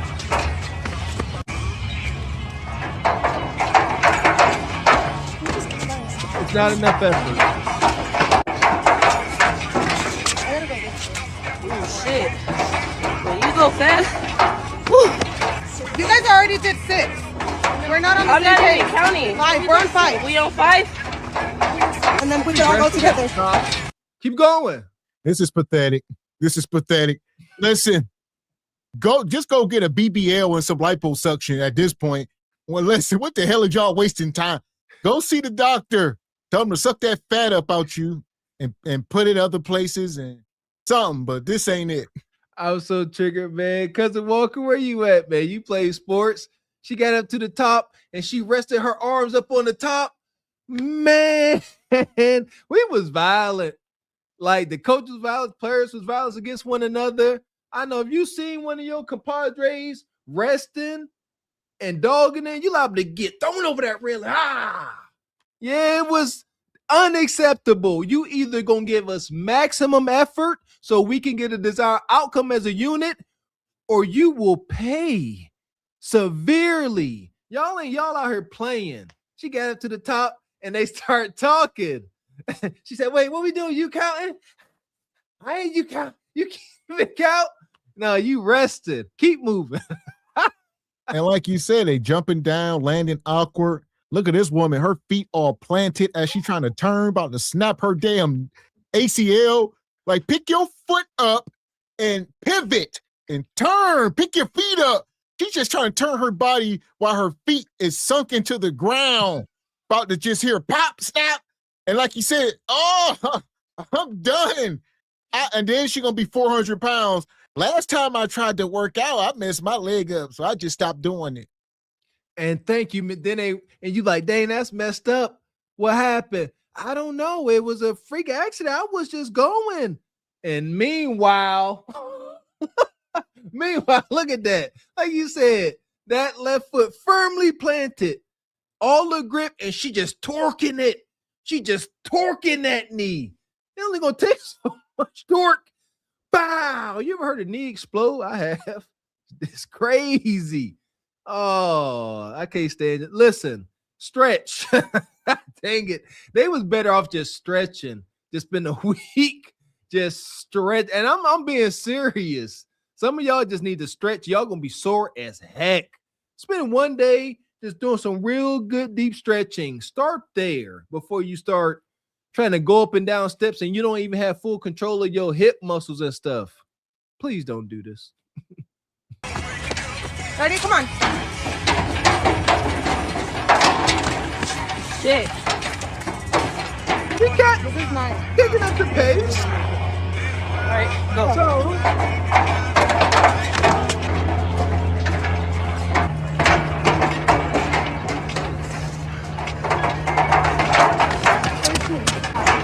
lazy steps. 14. My legs are on fire.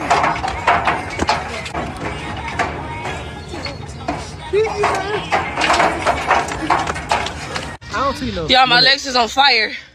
Just from the bleachers. I don't see no sweat. Now I'm about to walk. I don't see no sweat.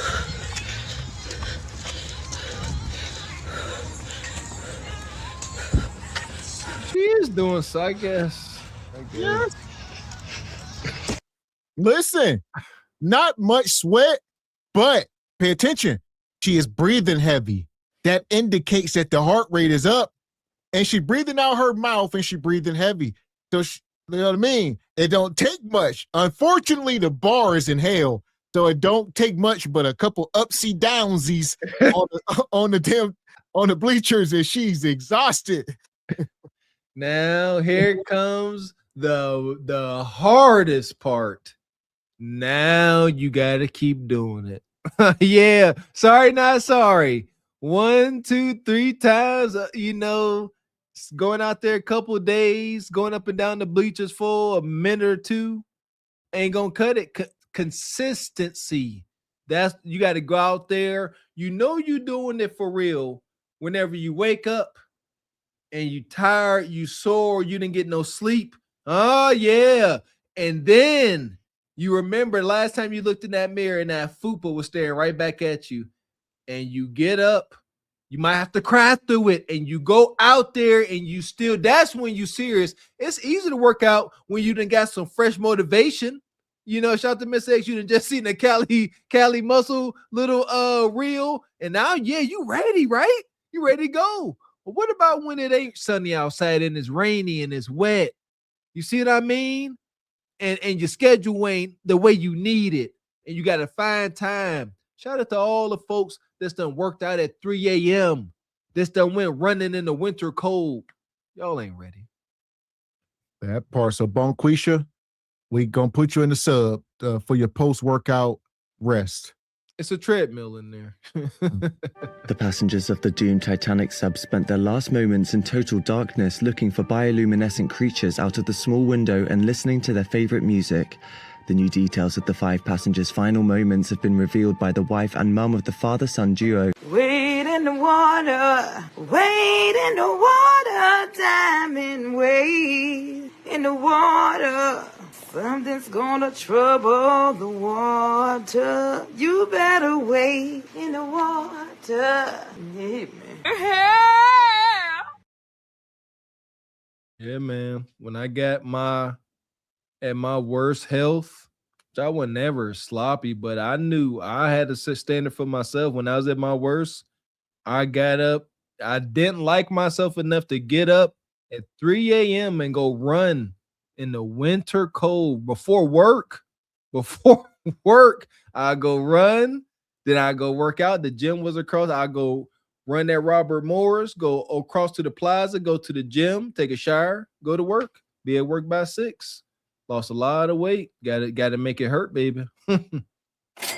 Appreciate you, Nice. Always coming through. Says weight loss reality. Eating a pizza ruins workouts. Shout out to Planet Fitness. Appreciate you, Ashy Foot Productions. How you been? Says Mr. Walker. Please do not make fun of Ashy's active workout regimen. I should have knew you was involved. Appreciate you, Nice. Says burnt calories. Your body calls for food. Fat again. Okay. I'm trying to read that right.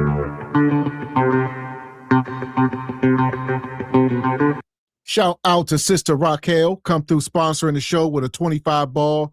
He says, salute, brothers. Love y'all. 42 subs away from 2K. Make sure y'all go over and subscribe to Raquel's channel. Make sure you go over and subscribe to the Truth Over Lies as well. I believe that channel is right at 2K, if not there already. So go subscribe to both channels. I'm going to drop Raquel's link in the chat. Go subscribe, you jive chickens. There we go. Let's go. Shout out to the Rosebuds and Rose Thorns. There we go. Straight like that, straight like that, straight like that, straight. So here we go. We're going to get back into it. Make sure y'all hitting the like button. We're going to bring this woman up here. This is actually a crash out. So this woman's been on the Kundra show before. And apparently, y'all sent us this a while back. And y'all was sending it in segments. So I guess this woman crashed out on SBC. She was dating a prison bae. So I guess this woman here. Remember her. Yep. This woman here, she was dating some prison nug. All right. And apparently she got smoke. I mean, she's doing gig work. I think she's doing DoorDash and stuff. I remember her. Here we go. Oh, you think because she ain't stepped out in a while, because she been handling things around the house, handling the kids. So she thinks she thick. She thinks she's her, right? So this woman come up here all blowed out. Hey, look at them cheeks. A big old booty, and everybody says, she's a fine booty. The booty is where the doo-doo is, boy. Hey, we know the reality of things. There is not one guy in her life that's telling her that she ain't thick. And hence the hubris. You see them hips. It is what it is. Ninjas is thirsty. Shout out to the betas and simps. Baby mama still got it. Let her know that she... Marks don't matter. See, at first I wasn't going to do this. But since people making clips and for likes and views and to get attention and get a little bread, I get it. It looks and sound like it wants to look and sound because that is what you do when it's called editing. You edit everything else that I said that comes with that. I didn't buy no house for no man, and lying is not what I do. I didn't buy no house for no man. Yes, she did. So there go the story. This woman is 40 years old. She got 3 kids by 3 men. He 40, she 3 for 3. And I remember her, she bought the house because the guy was coming home from parole. And she didn't want him to go to the halfway house. So she bought the house, then he came home and he cheated on her, and now she's single again. And she mad at us because she bought a house for a man to come home to.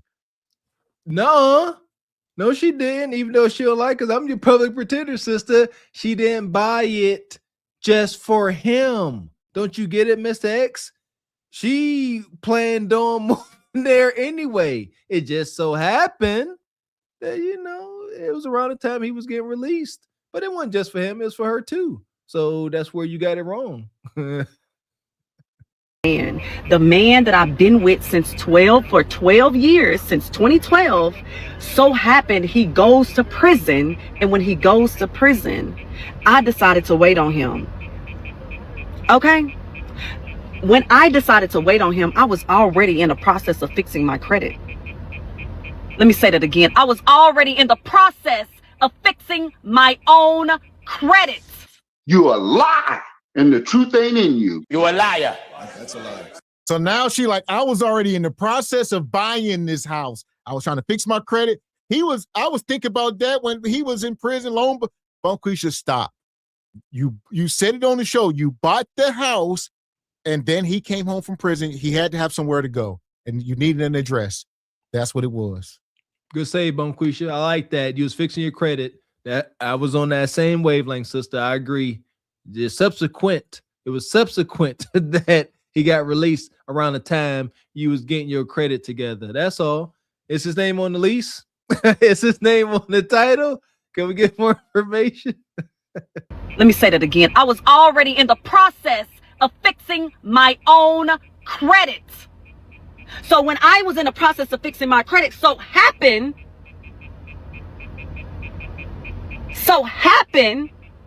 this young man went to prison. I didn't buy no house for no damn man. I bought a house for me and my children, and we are living lavish. We are enjoying every bit and part of that house. And instead of y'all getting clicks and views, how about y'all get y'all a house? How about y'all own a couple of properties? How about you get on a nigga's level? How about that? So here we go. Shots fired. Bonquisha. So she just talking. What did she say about the house? She said they live in lavish. She said we got the house. She said we living good over here. We live in lavish. We got 860 credit scores. We got 5011 income properties. No Section 8. She said get on the ninjas level. They live in lavish. She said 860. She said that? Mm-hmm. Yeah. Oh my God. Okay. Yeah. Here we go. She ain't done though. Here we go. I know she is. But I know y'all gotta make money off of this with my pretty ass. Not only am I pretty, with my thick ass. So thank y'all, because lying ain't organic. Lying, that's something I don't do. Real is something I do give. So me being real about the fact that yes, I bought a house in the process of why he was in prison, but that doesn't mean I bought a house for that nigga.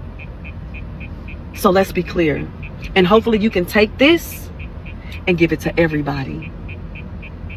And will. So here we are. This is Bonquisha. She was on the Kendra show. Like I say, she's 40 years old. She got 3 kids by 3 men. She was dating a prison bae. So that's why she came onto the show, because she was newly single. You know, the guy played her. He used her address so he can come home from prison. As soon as he was off papers or whatever, as soon as he found somewhere else to stay, he said, I think he found better Kudakata, which was the case. He found another woman, you know, to go stay at. I believe that was the story. It was an older woman, one of his friends' moms or something, she said, or something. And he left her to go stay with another woman. It happens. Shout out to my uncles and them. They get out of jail, and then these sisters be so giddy that they home, and they keep throwing that Kudakata on them. And as one of my uncles say, they get used to them. I heard one of my institutionalized uncles say that to a woman. Don't let me get used to you. You're going to keep trying to give it to me, and I'm going to get used to it. And I'm going to go get something that I ain't used to. It's a cold game. And he got used to it with your pretty, thick self. Let me explain something. Jailbird. I don't fuck with jailbirds. So happened I was in a relationship with a man that went to prison, and I'm damn sure not a fucked up ass woman to just leave a motherfucker that I'm already dating since 2012 in prison. So little boy, please know what you're talking about. And when you speak on me, you better come correct. Here's the deal. She says, I'm not effed up enough to leave a man. No, you are dumb enough. Use the right words. You ain't smart enough to leave a man when he in prison for 12 years. You an idiot. And then you wait 12 years and he get out just to leave you. Come on. Yeah! Boom, shakalaka! The fact that you are slow is in the proof. It's in the outcome. You waited 12 years. 12 years of bonquisha idiot just to come home getting hunched all crazy and imprinted on once again just for him to leave. This is worse than what we thought it was. Keep talking. Don't come at all. You can always get the truth out of me because I'm a realist, number one. Number two, I'm gonna make something very clear.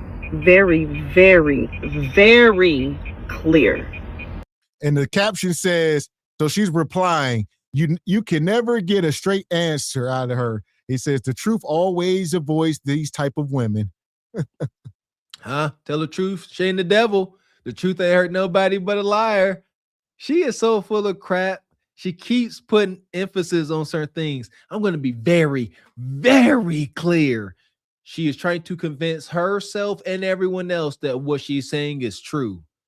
I know too much. Just get it off your chest. I'm going to be very, very clear. No, you ain't. So happened this young man went to prison after dating him for 12 years. I met him in 2012. And so happened in the midst of me having an encounter or having a whatever you want to call it, relationship, whatever. I wasn't going to leave that young man high and dry. That's what I was not going to do. So if I was already in the process of fixing my credit to get me a house, then I was going to continue to do it. I was going to continue to do it. Yes, I was going to continue to do it. Why? Because I have 3 kids. That's more important than any fucking man you can ever bring to this earth. My kids are what's more important. And I'm never avoiding the truth. The truth is about the house for my kids. I didn't buy the house for the man. So happen the man goes to prison while I'm already in the process. Well, first of all, what the hell is that noise? Turn your rose off. I think that's her rose vibrating off the seat. All right. She just got done diddling herself. That thing. Turn it off. What the hell? And correct me if I'm wrong, she said he was incarcerated for 12 years. Yes. Man, stop playing. Yeah. Talking about you. Stop. 12 years? You telling me, he may believe you, but I don't. You kept yourself to yourself for 12 years. No, I think she had kids while he was in prison. Why are we here? I guess. What?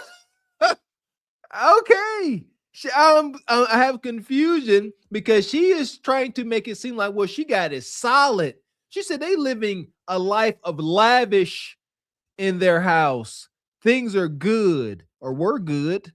I don't know. When she gonna start telling the truth? So fixing my credit while I'm already in the process of buying a house. Him going to prison made me speed the process up. Not just for him, for my children.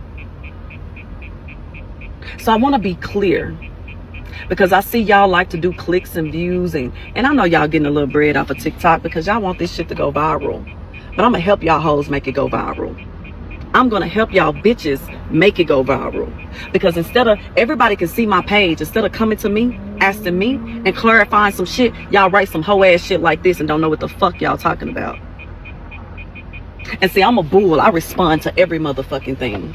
Even when a motherfucker don't need a respond, I'm responding to everything. And if y'all hoes don't like it, speak wisely.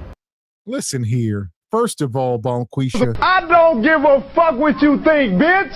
Your thoughts ain't my thoughts. I'm over her. She up here trying to read people to filth. Yeah, I'm going to help y'all make some money. Yeah, I'm going to do this. Help yourself. Help yourself find a man. This woman is 40 years old with 3 kids by 3 men, and she chasing around a prison bay, and she mad at everybody else. Bone Creature, you can be mad all you want. Be mad. Your thoughts ain't my thoughts. I don't care what you thunk. God dang it, you tripping. You a 3 for 3 baby mama living a not so lavish life of delusion. And you up here on the internet and you a bull. Wow. You a bull, says you, that you gonna respond to any and everybody, even if they don't say too much anything. You are a troll's fantasy. This is what's amazing. Every professional troll, shout out to Rose, every professional troll that saw her say this was like, that's a bet. You gonna respond to everything I say? Trolls only want to be noticed. That's it. They just want to be acknowledged. You know, shout out to Rose. I'm just playing. But real trolls, they sitting there all unsightly looking like Cartman off of South Park covered in boils eating cheesy puffs, and they just want to be acknowledged. And you said you're going to acknowledge them all. I hope they all come your way. Seriously. Appreciate you, Mr. Gino. Says that Rose look like James Brown. I swear. It's a man's world. Shout out to Squeegee Kid, the stat goat. Says that beeping beeps every time she lying. I think it's a cricket or something. Yeah, I don't know. I think that's a cricket. Speak the shit that you know and not the shit that you think you know. Because one thing I know and one thing I understand as being a blogger myself, sometimes I edit out certain shit just for me to get clicks and views. And y'all hoes gotta be delusional. Y'all gotta be some delusional motherfuckers to think a motherfucker would actually buy a house for a man. Y'all can't be serious. Y'all gotta be some delusional motherfuckers. Not only do y'all have, we got to be delusional, but it's what you did. You bought a house. The man came home from prison and used your address in your house. You bought it because he was coming home. He was getting your affairs in order. My babe about to get out. Let me get the house. Let me get my credit right. You know, let me get his outfit laid out. You brought his jumpsuit to the prison, his new J's, all that. The only way she would have a leg to stand on with this goofy ass argument is if he could have came to the residence she had before this new house. You know, then I'm okay. She's like, he could have came to where I was at, but that's not the case. See, that's not the case. He had nowhere to go if she didn't go into this new house, except for a halfway house. And she needed her man close to her. Just say that. But she won't, because she knows how it looks. You were desperate. How y'all know I was desperate? Because it shows. He came and hunched you and left with your desperate self. not only do y'all have to be delusional, y'all have to be stupid, dumb, and retarded at the same damn time. Man. Sign language. Shame, insults, guilt need to be right. All she's been doing is throwing around ad hominems, ain't answering no questions. Y'all zesty, y'all dumb, y'all tardos, everything. Are we wrong? Are we incorrect? That's all that matters. Shout out to Kevin Samuels. Folks say he was mean, his delivery was off. They use major sign language ad hominems, but never, ever, ever did they say the OG was wrong. Never. And if they did try to lie and say he's wrong, they couldn't prove it. And often, every time, proved that he was right. So yeah, I'll take that. You can't say we're wrong. Because why would a mother of 3 kids buy a house for a man? Why? Please, somebody enlighten me. Why would a mother of 3 kids buy a house for a man? A man that ain't even worth 2 goddamn pennies, and it took me a long time to understand that. It took me a long time to understand that. So the motherfucker that created this page to try to clip out what the hell they want to clip out and make that part right there I said, we didn't clip out anything. It was the interview. It's what you said, Bonquisha. You said it out your mouth. Ain't nobody trying to clip you up. It's what you said. Y'all know how we roll over here. If you've been rocking, we don't clip nothing. We lets it play. We want the world to know exactly what you said with all the context. This ain't that. This ain't no gotcha moment. We let you go off, sister. You did this to yourself. Enjoy it. For clicks and views, y'all hoes got me fucked up. This whole TikTok got me fucked up. Because I'm a type of motherfucker. I'm not only gonna respond, I will pull up. Ooh. Because y'all hoes got me fucked up. And I'm gonna say it again, y'all hoes got me fucked up. Especially when y'all don't know what y'all talking about. Y'all only taking a clip of a video and think y'all know what the fuck y'all talking about. Y'all hoes don't know what y'all talking about. I wouldn't dare buy a house for a man. Not only that, I'm working on my second motherfucking house. I guess since I'm single, I can do that. And let me tell you another thing. I'm a very independent woman. I don't need a man. I don't need a man. I may want a man, and them are two different motherfucking things. Well, listen, the men say this. I don't give a fuck what you think, bitch. Your thoughts ain't my thoughts. The men don't care. Take yourself off the dating market. Nobody's going to lose sleep. I promise you. It sure is. You want to see how thick she was? Thicker than a Snicker. Thicker than frozen molasses in the middle of February. Thick. Y'all gonna miss her. She said she's single now. She throwing out that net. Huh, Couch Ninja? She said, I got a second income property. Got this new house I just got with this glaring mortgage she need help with. And that's why y'all don't have a man, because y'all don't need one. Why would God be so cruel to send another one of his children, this man, to a woman that is going to devalue him? Why would God send a woman a Ferrari when she only won a Ford Tempo? You see that? That's how I like to equate that. This guy comes and he all ambitious and resourceful. I don't need you.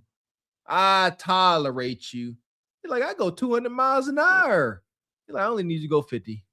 I'm gonna go where somebody can appreciate me going 200 miles an hour. Right? Why would I be over here and you only want me to go 50 and you can't even appreciate what I got? Stay lonely. So let's be very motherfucking clear. Very clear before I end this motherfucker. Step correct or don't step at all.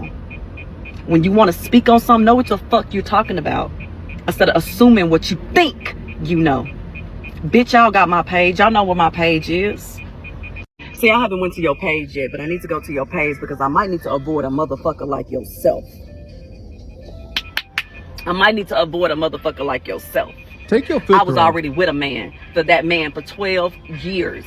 And I'm damn sure not a woman that's gonna leave a man high and motherfucking dry. If anything, you need a motherfucking bitch like me. Why? Because a bitch like me gonna hold you down when you doing good and when you doing bad. All these old dry ass bitches out here that's not independent, that's need a man for their money. Bitch, I don't need a man for their money. I got plenty of money. So let's be clear about that. At first I was gonna respond in a different way, but I had to go up here and read this old hoe ass shit. I had to read this bitch ass shit because this is how bitches talk. Not grown ass motherfucker. Man. With no man by your side because your damn mouth is what it is. It's a snake pit. Snake pit mouth. When you got to cuss this much as a woman, I mean, goodness gracious. Step your vocabulary up. Y'all the most educated, but every other word is a cuss word because y'all too emotional. Steady your heart and articulate yourself. If she could properly articulate herself and spew some sophisticated hate, it could come across, more effective. Maybe you could trigger some folks, sister. But you are up here. This is a lazy crash out because you're just cussing. And you keep repeating the cuss words. They ain't even crafty cuss words. Come up with some new combinations, man. They just keep saying the same things. It's nothing. You look pathetic. I had to check this. I had to check this BS, this B with what? You still, what are you trying to prove? That life is, she's trying to prove that her life is good. That's it. Her life is good. She got income properties. She's with a guy for 12 years. That's a badge of honor, even though he was locked up and he left her. This is her story. Man. Yeah, get that money. Money. Gotta get that money. Oh, money. And I'm going to get it. And it won't stop, and it don't stop, and it won't stop. You know what I'm talking about? Shout out to Brother Blaine. Come through with a 50 ball sponsoring the show in the Cash App. Says, just hit half a hundo. Glad to be over here with SBC Nation. Oh, there you go. Happy birthday, OG, the big 50. There you go. You turn 50 and send us 50. We appreciate you, OG. Happy birthday, man. Go, Shorty. It's your birthday. Awesome. We appreciate you. Stay Sponsoring well. the show. Come on, just bring it. I need you to stand up while y'all not moving. Come on. Don't make me push. Don't make me push. Thank you, sir. There go money. She touching you. Where they get that money? Where they get that money? I can see money from a long ways. Elder Gregory Kelly, That's right. Come on. $100. Everybody get something in your hand. Come on and put it right here. Appreciate you. Elder Blaine, $50. Yeah! Boom, shakalaka! Appreciate you. Here we go. Real men. This how bitches talk. This is how bitches talk. I got plenty of money, and my money is stocks. My money is motherfucking assets. My money is real shit. My money is cars. My money is businesses, bitch. So when you speak on some shit, make sure you know who the fuck you talking to, because I'm that bitch. Donations, gifts, gift cards, cash apps, Zales. All right, Bonquisha said you better know. She reached in her purse and just pulled out random cards. That could have been freaking Dave and Buster's arcade cards. She didn't see nothing. I was like, what in the world? Again, she is trying to prove to herself and everybody criticizing her, rightfully so, that her life is perfect. She says she's living a lavish life. Her 12-year prison nug lover that deserted her. She's bitter and scorned. She's damaged to the point where she can't acknowledge that she needs a man. However, her life is peachy keen. That part. I see Brother Millennial. Why go on Kendra if your life is so great? Because she was bored, you ninjas. She had that filter. Look at that. That's her true face. She got on a brutal filter right now. It's getting on my nerves. Oh, look, that's the wear and tear. And you will soon find out if you need to. Try me. I can respond to bitch niggas like y'all all day. So 100%, yes. Please, I know it is. Very, very strong. Very strong. I can respond to bitch ass niggas like y'all all day. But let me say this. This is what I'm gonna say on your 100. Thank y'all for making me relevant. I do appreciate it. I already got 15K followers. Please bring me some more. Huh.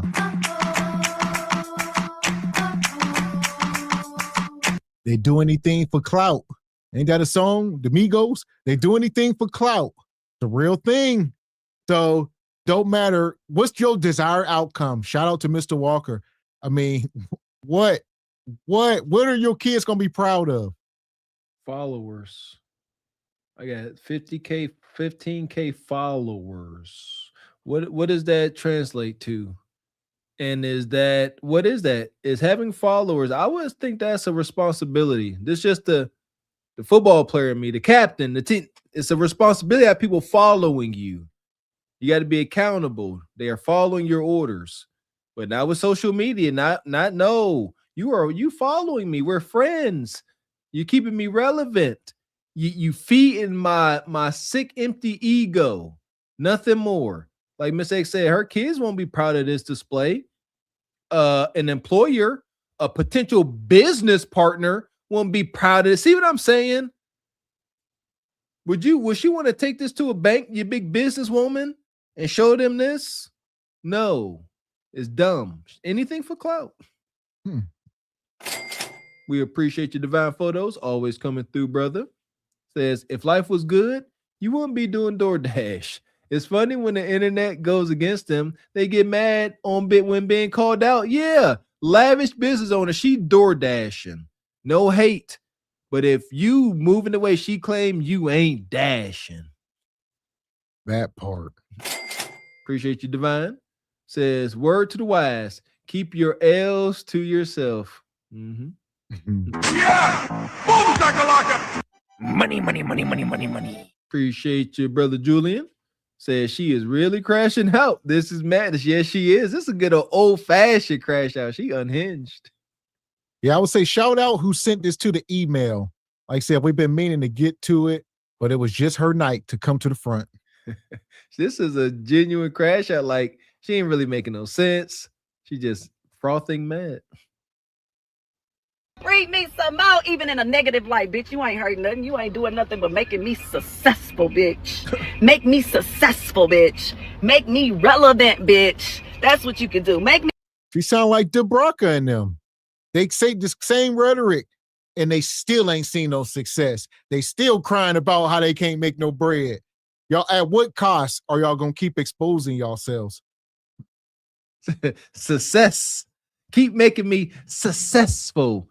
Not success. Ain't no season success. Keep making me successful. She said, even if it's negative, anything for clout. How in the world is a negative social media footprint positive? It's not. The only way negative press can help you is if you're a Ray J, an actual, star, if you will, real celebrity, always, in the limelight. But that ain't you. You are a guppy. You are an amoeba in the ocean. Yeah, bad clout will end you. Be relevant. So please keep talking. I like it. I love it. Just turns me the fuck on when a motherfucker got something to say about somebody, or better yet, somebody that have something to say about somebody that they think they motherfucking know. I like that shit. That's a turn on. Thank you, honey. Thank you, my king. Thank you, sweetie. Now go to my page, and what you do is go on and make it very known, bitch. So please, you avoid me, you avoid the best thing coming to you, bitch. So please. Like, she's unhinged. This woman is 40 years old with 3 kids by 3 men. What examples are we setting for the children? This is why the community is FUBAR. These are the parents. The majority of the parents raising the children act just like her. And this is what it looks like. She is getting sheer fulfillment out of this. This is real. She has nothing else better to do. Before she put this camera on herself and whatever friend is around her, they got together, had some drinks, probably took some shots, and they said, come on, we about to do it. We about to go live, girl. Let's go to the car. This was the thing to do. This was the peak of their night. She really does love this. And I get the allure. At any given time, these goofy, bitter women can go live and can have hundreds, I would imagine, of people watching, and they get off on it. Attention is today's worst drug to those that indulge. Please make me relevant. Make me relevant. I've been waiting on this motherfucking moment. I know. I've been waiting on this moment. I've been waiting on this moment. I've been waiting on this moment. Clock it. She clocked it. She clocked it. So she's been waiting. Everybody just want to go viral. I don't know. What do y'all think comes with it? You still have to be hard work, consistent, and all these things. They just want to go viral and think, I'm going to be a millionaire if 1 million people see this video. There's no correlation between 1 million people knowing you and you being a millionaire. There's no correlation. You can be used and abused. TikTok will make money, not you. She could be up here and umpteen content creators could cover her. She can get her videos on other people's platforms. And even let's say she get 100,000 on her, she could get a total of 50 million views across social media and not see a dime. Yes, if you are not getting the views from your page at the right time on the right platform, yeah, it's just for naught. It's just for clout. I got 50,000 new followers. I went viral over on Shade Room or World Star. How much you make? Nothing. I guess in hopes of folks reaching out, notoriety, say, "Oh, we see you on Shade Room. We come do an interview." So that they are, I would imagine they are hoping they are going to start getting some steam, some winning their sales, and can go on these dang on chitlin circuits. Going on these balloon pop shows, all these, was it 8 versus 1, all that dumb stuff. And there's the deal. We kind of talked about this before. Whatever you go viral for and you set that standard, the audience will forever want you to be that person. So if you went viral wearing a clown face and skydiving or whatever, you better always be doing that or they don't want to see it. So in her case, if you going viral for crashing out like this and snapping and cussing and acting like you acting, when people come to your page, that's what they expect to see.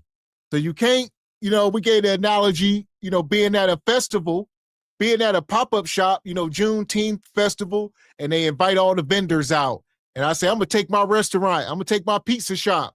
I own a pizza shop. We going to the Juneteenth festival, and we're going to be selling hamburgers and French fries. When really we sell pizza. So when people come to my restaurant, they gonna say, where are them burgers and fries you were selling at the festival? All we got is pizza, and that's bonquisha. So either you're gonna have to keep up this act and always be a fool, or you need to go viral for your original self. There you go.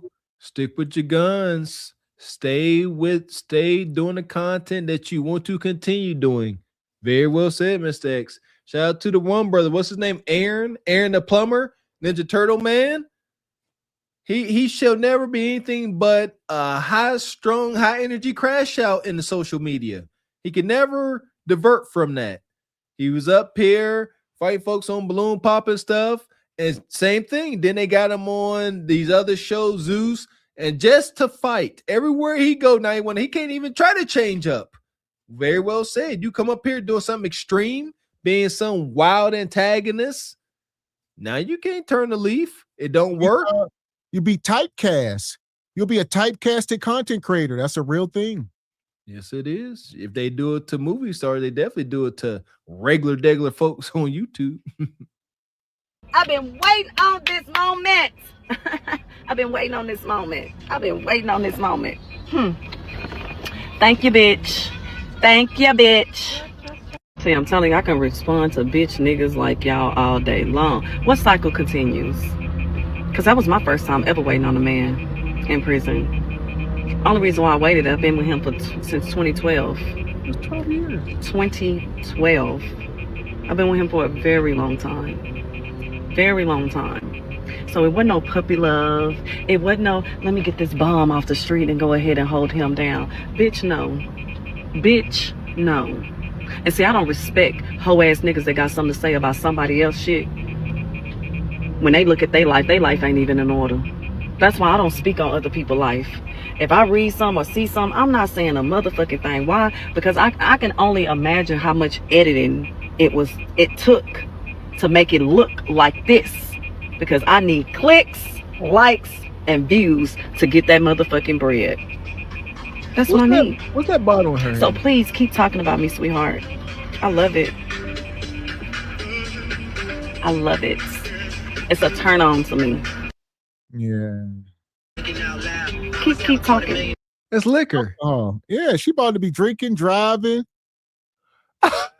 All that.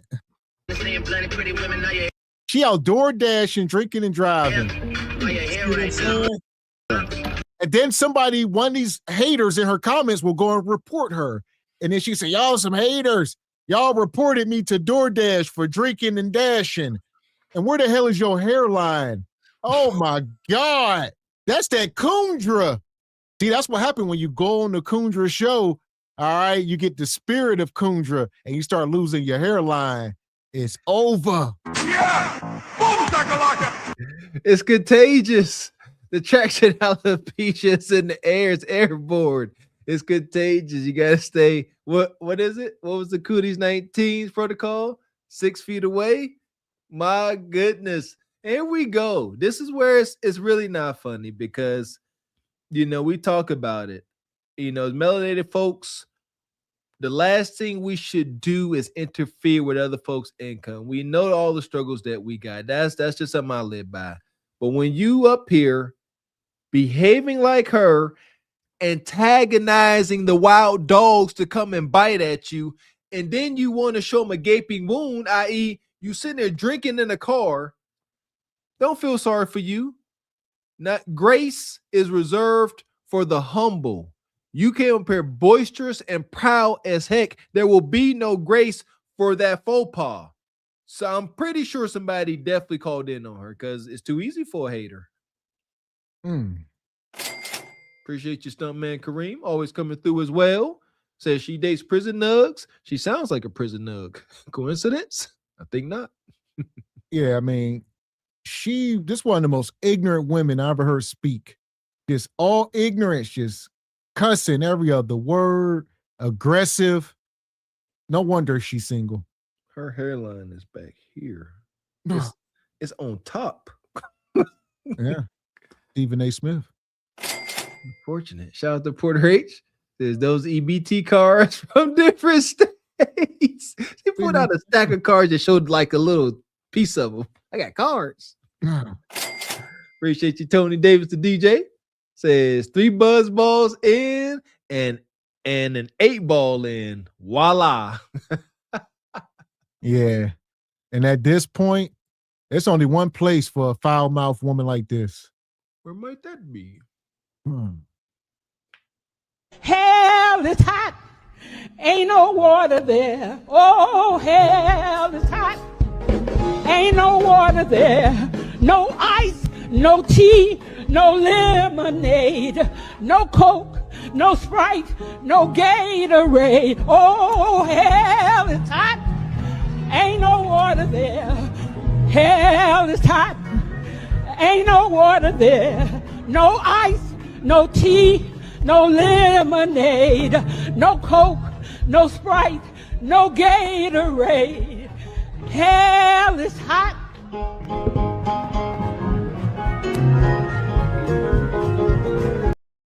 They don't care. They like it hot. Shout out to Hot Girl Summer. Hell is hot. Ain't no water there. That part. So shout out to Auntie. I see y'all saying Leon small, y'all out of pocket. Shout out to Leon. All right. Hopefully we see Leon next week. Not only next week, hopefully Leon pull up to Truth Over Lies next week. Because that's where we will be Tuesday for sure.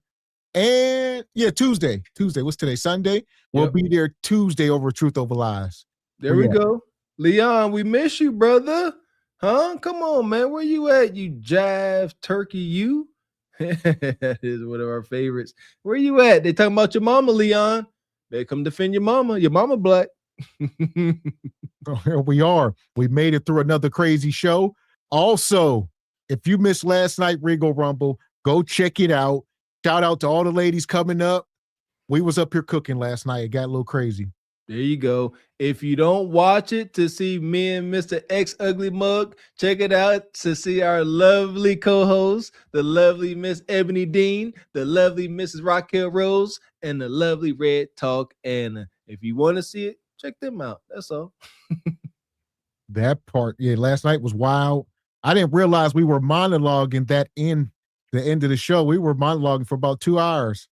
Yeah, that went on. It got a little crazy. Wild stories.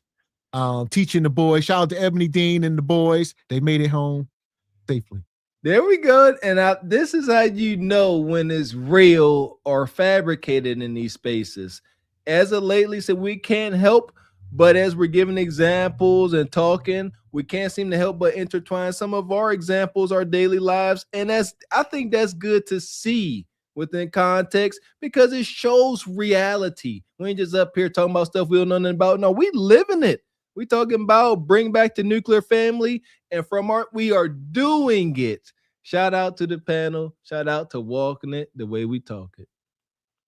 That part. And shout out to all the sponsors tonight. Sister Ebony Dean, Sister Raquel, Brother Blaine.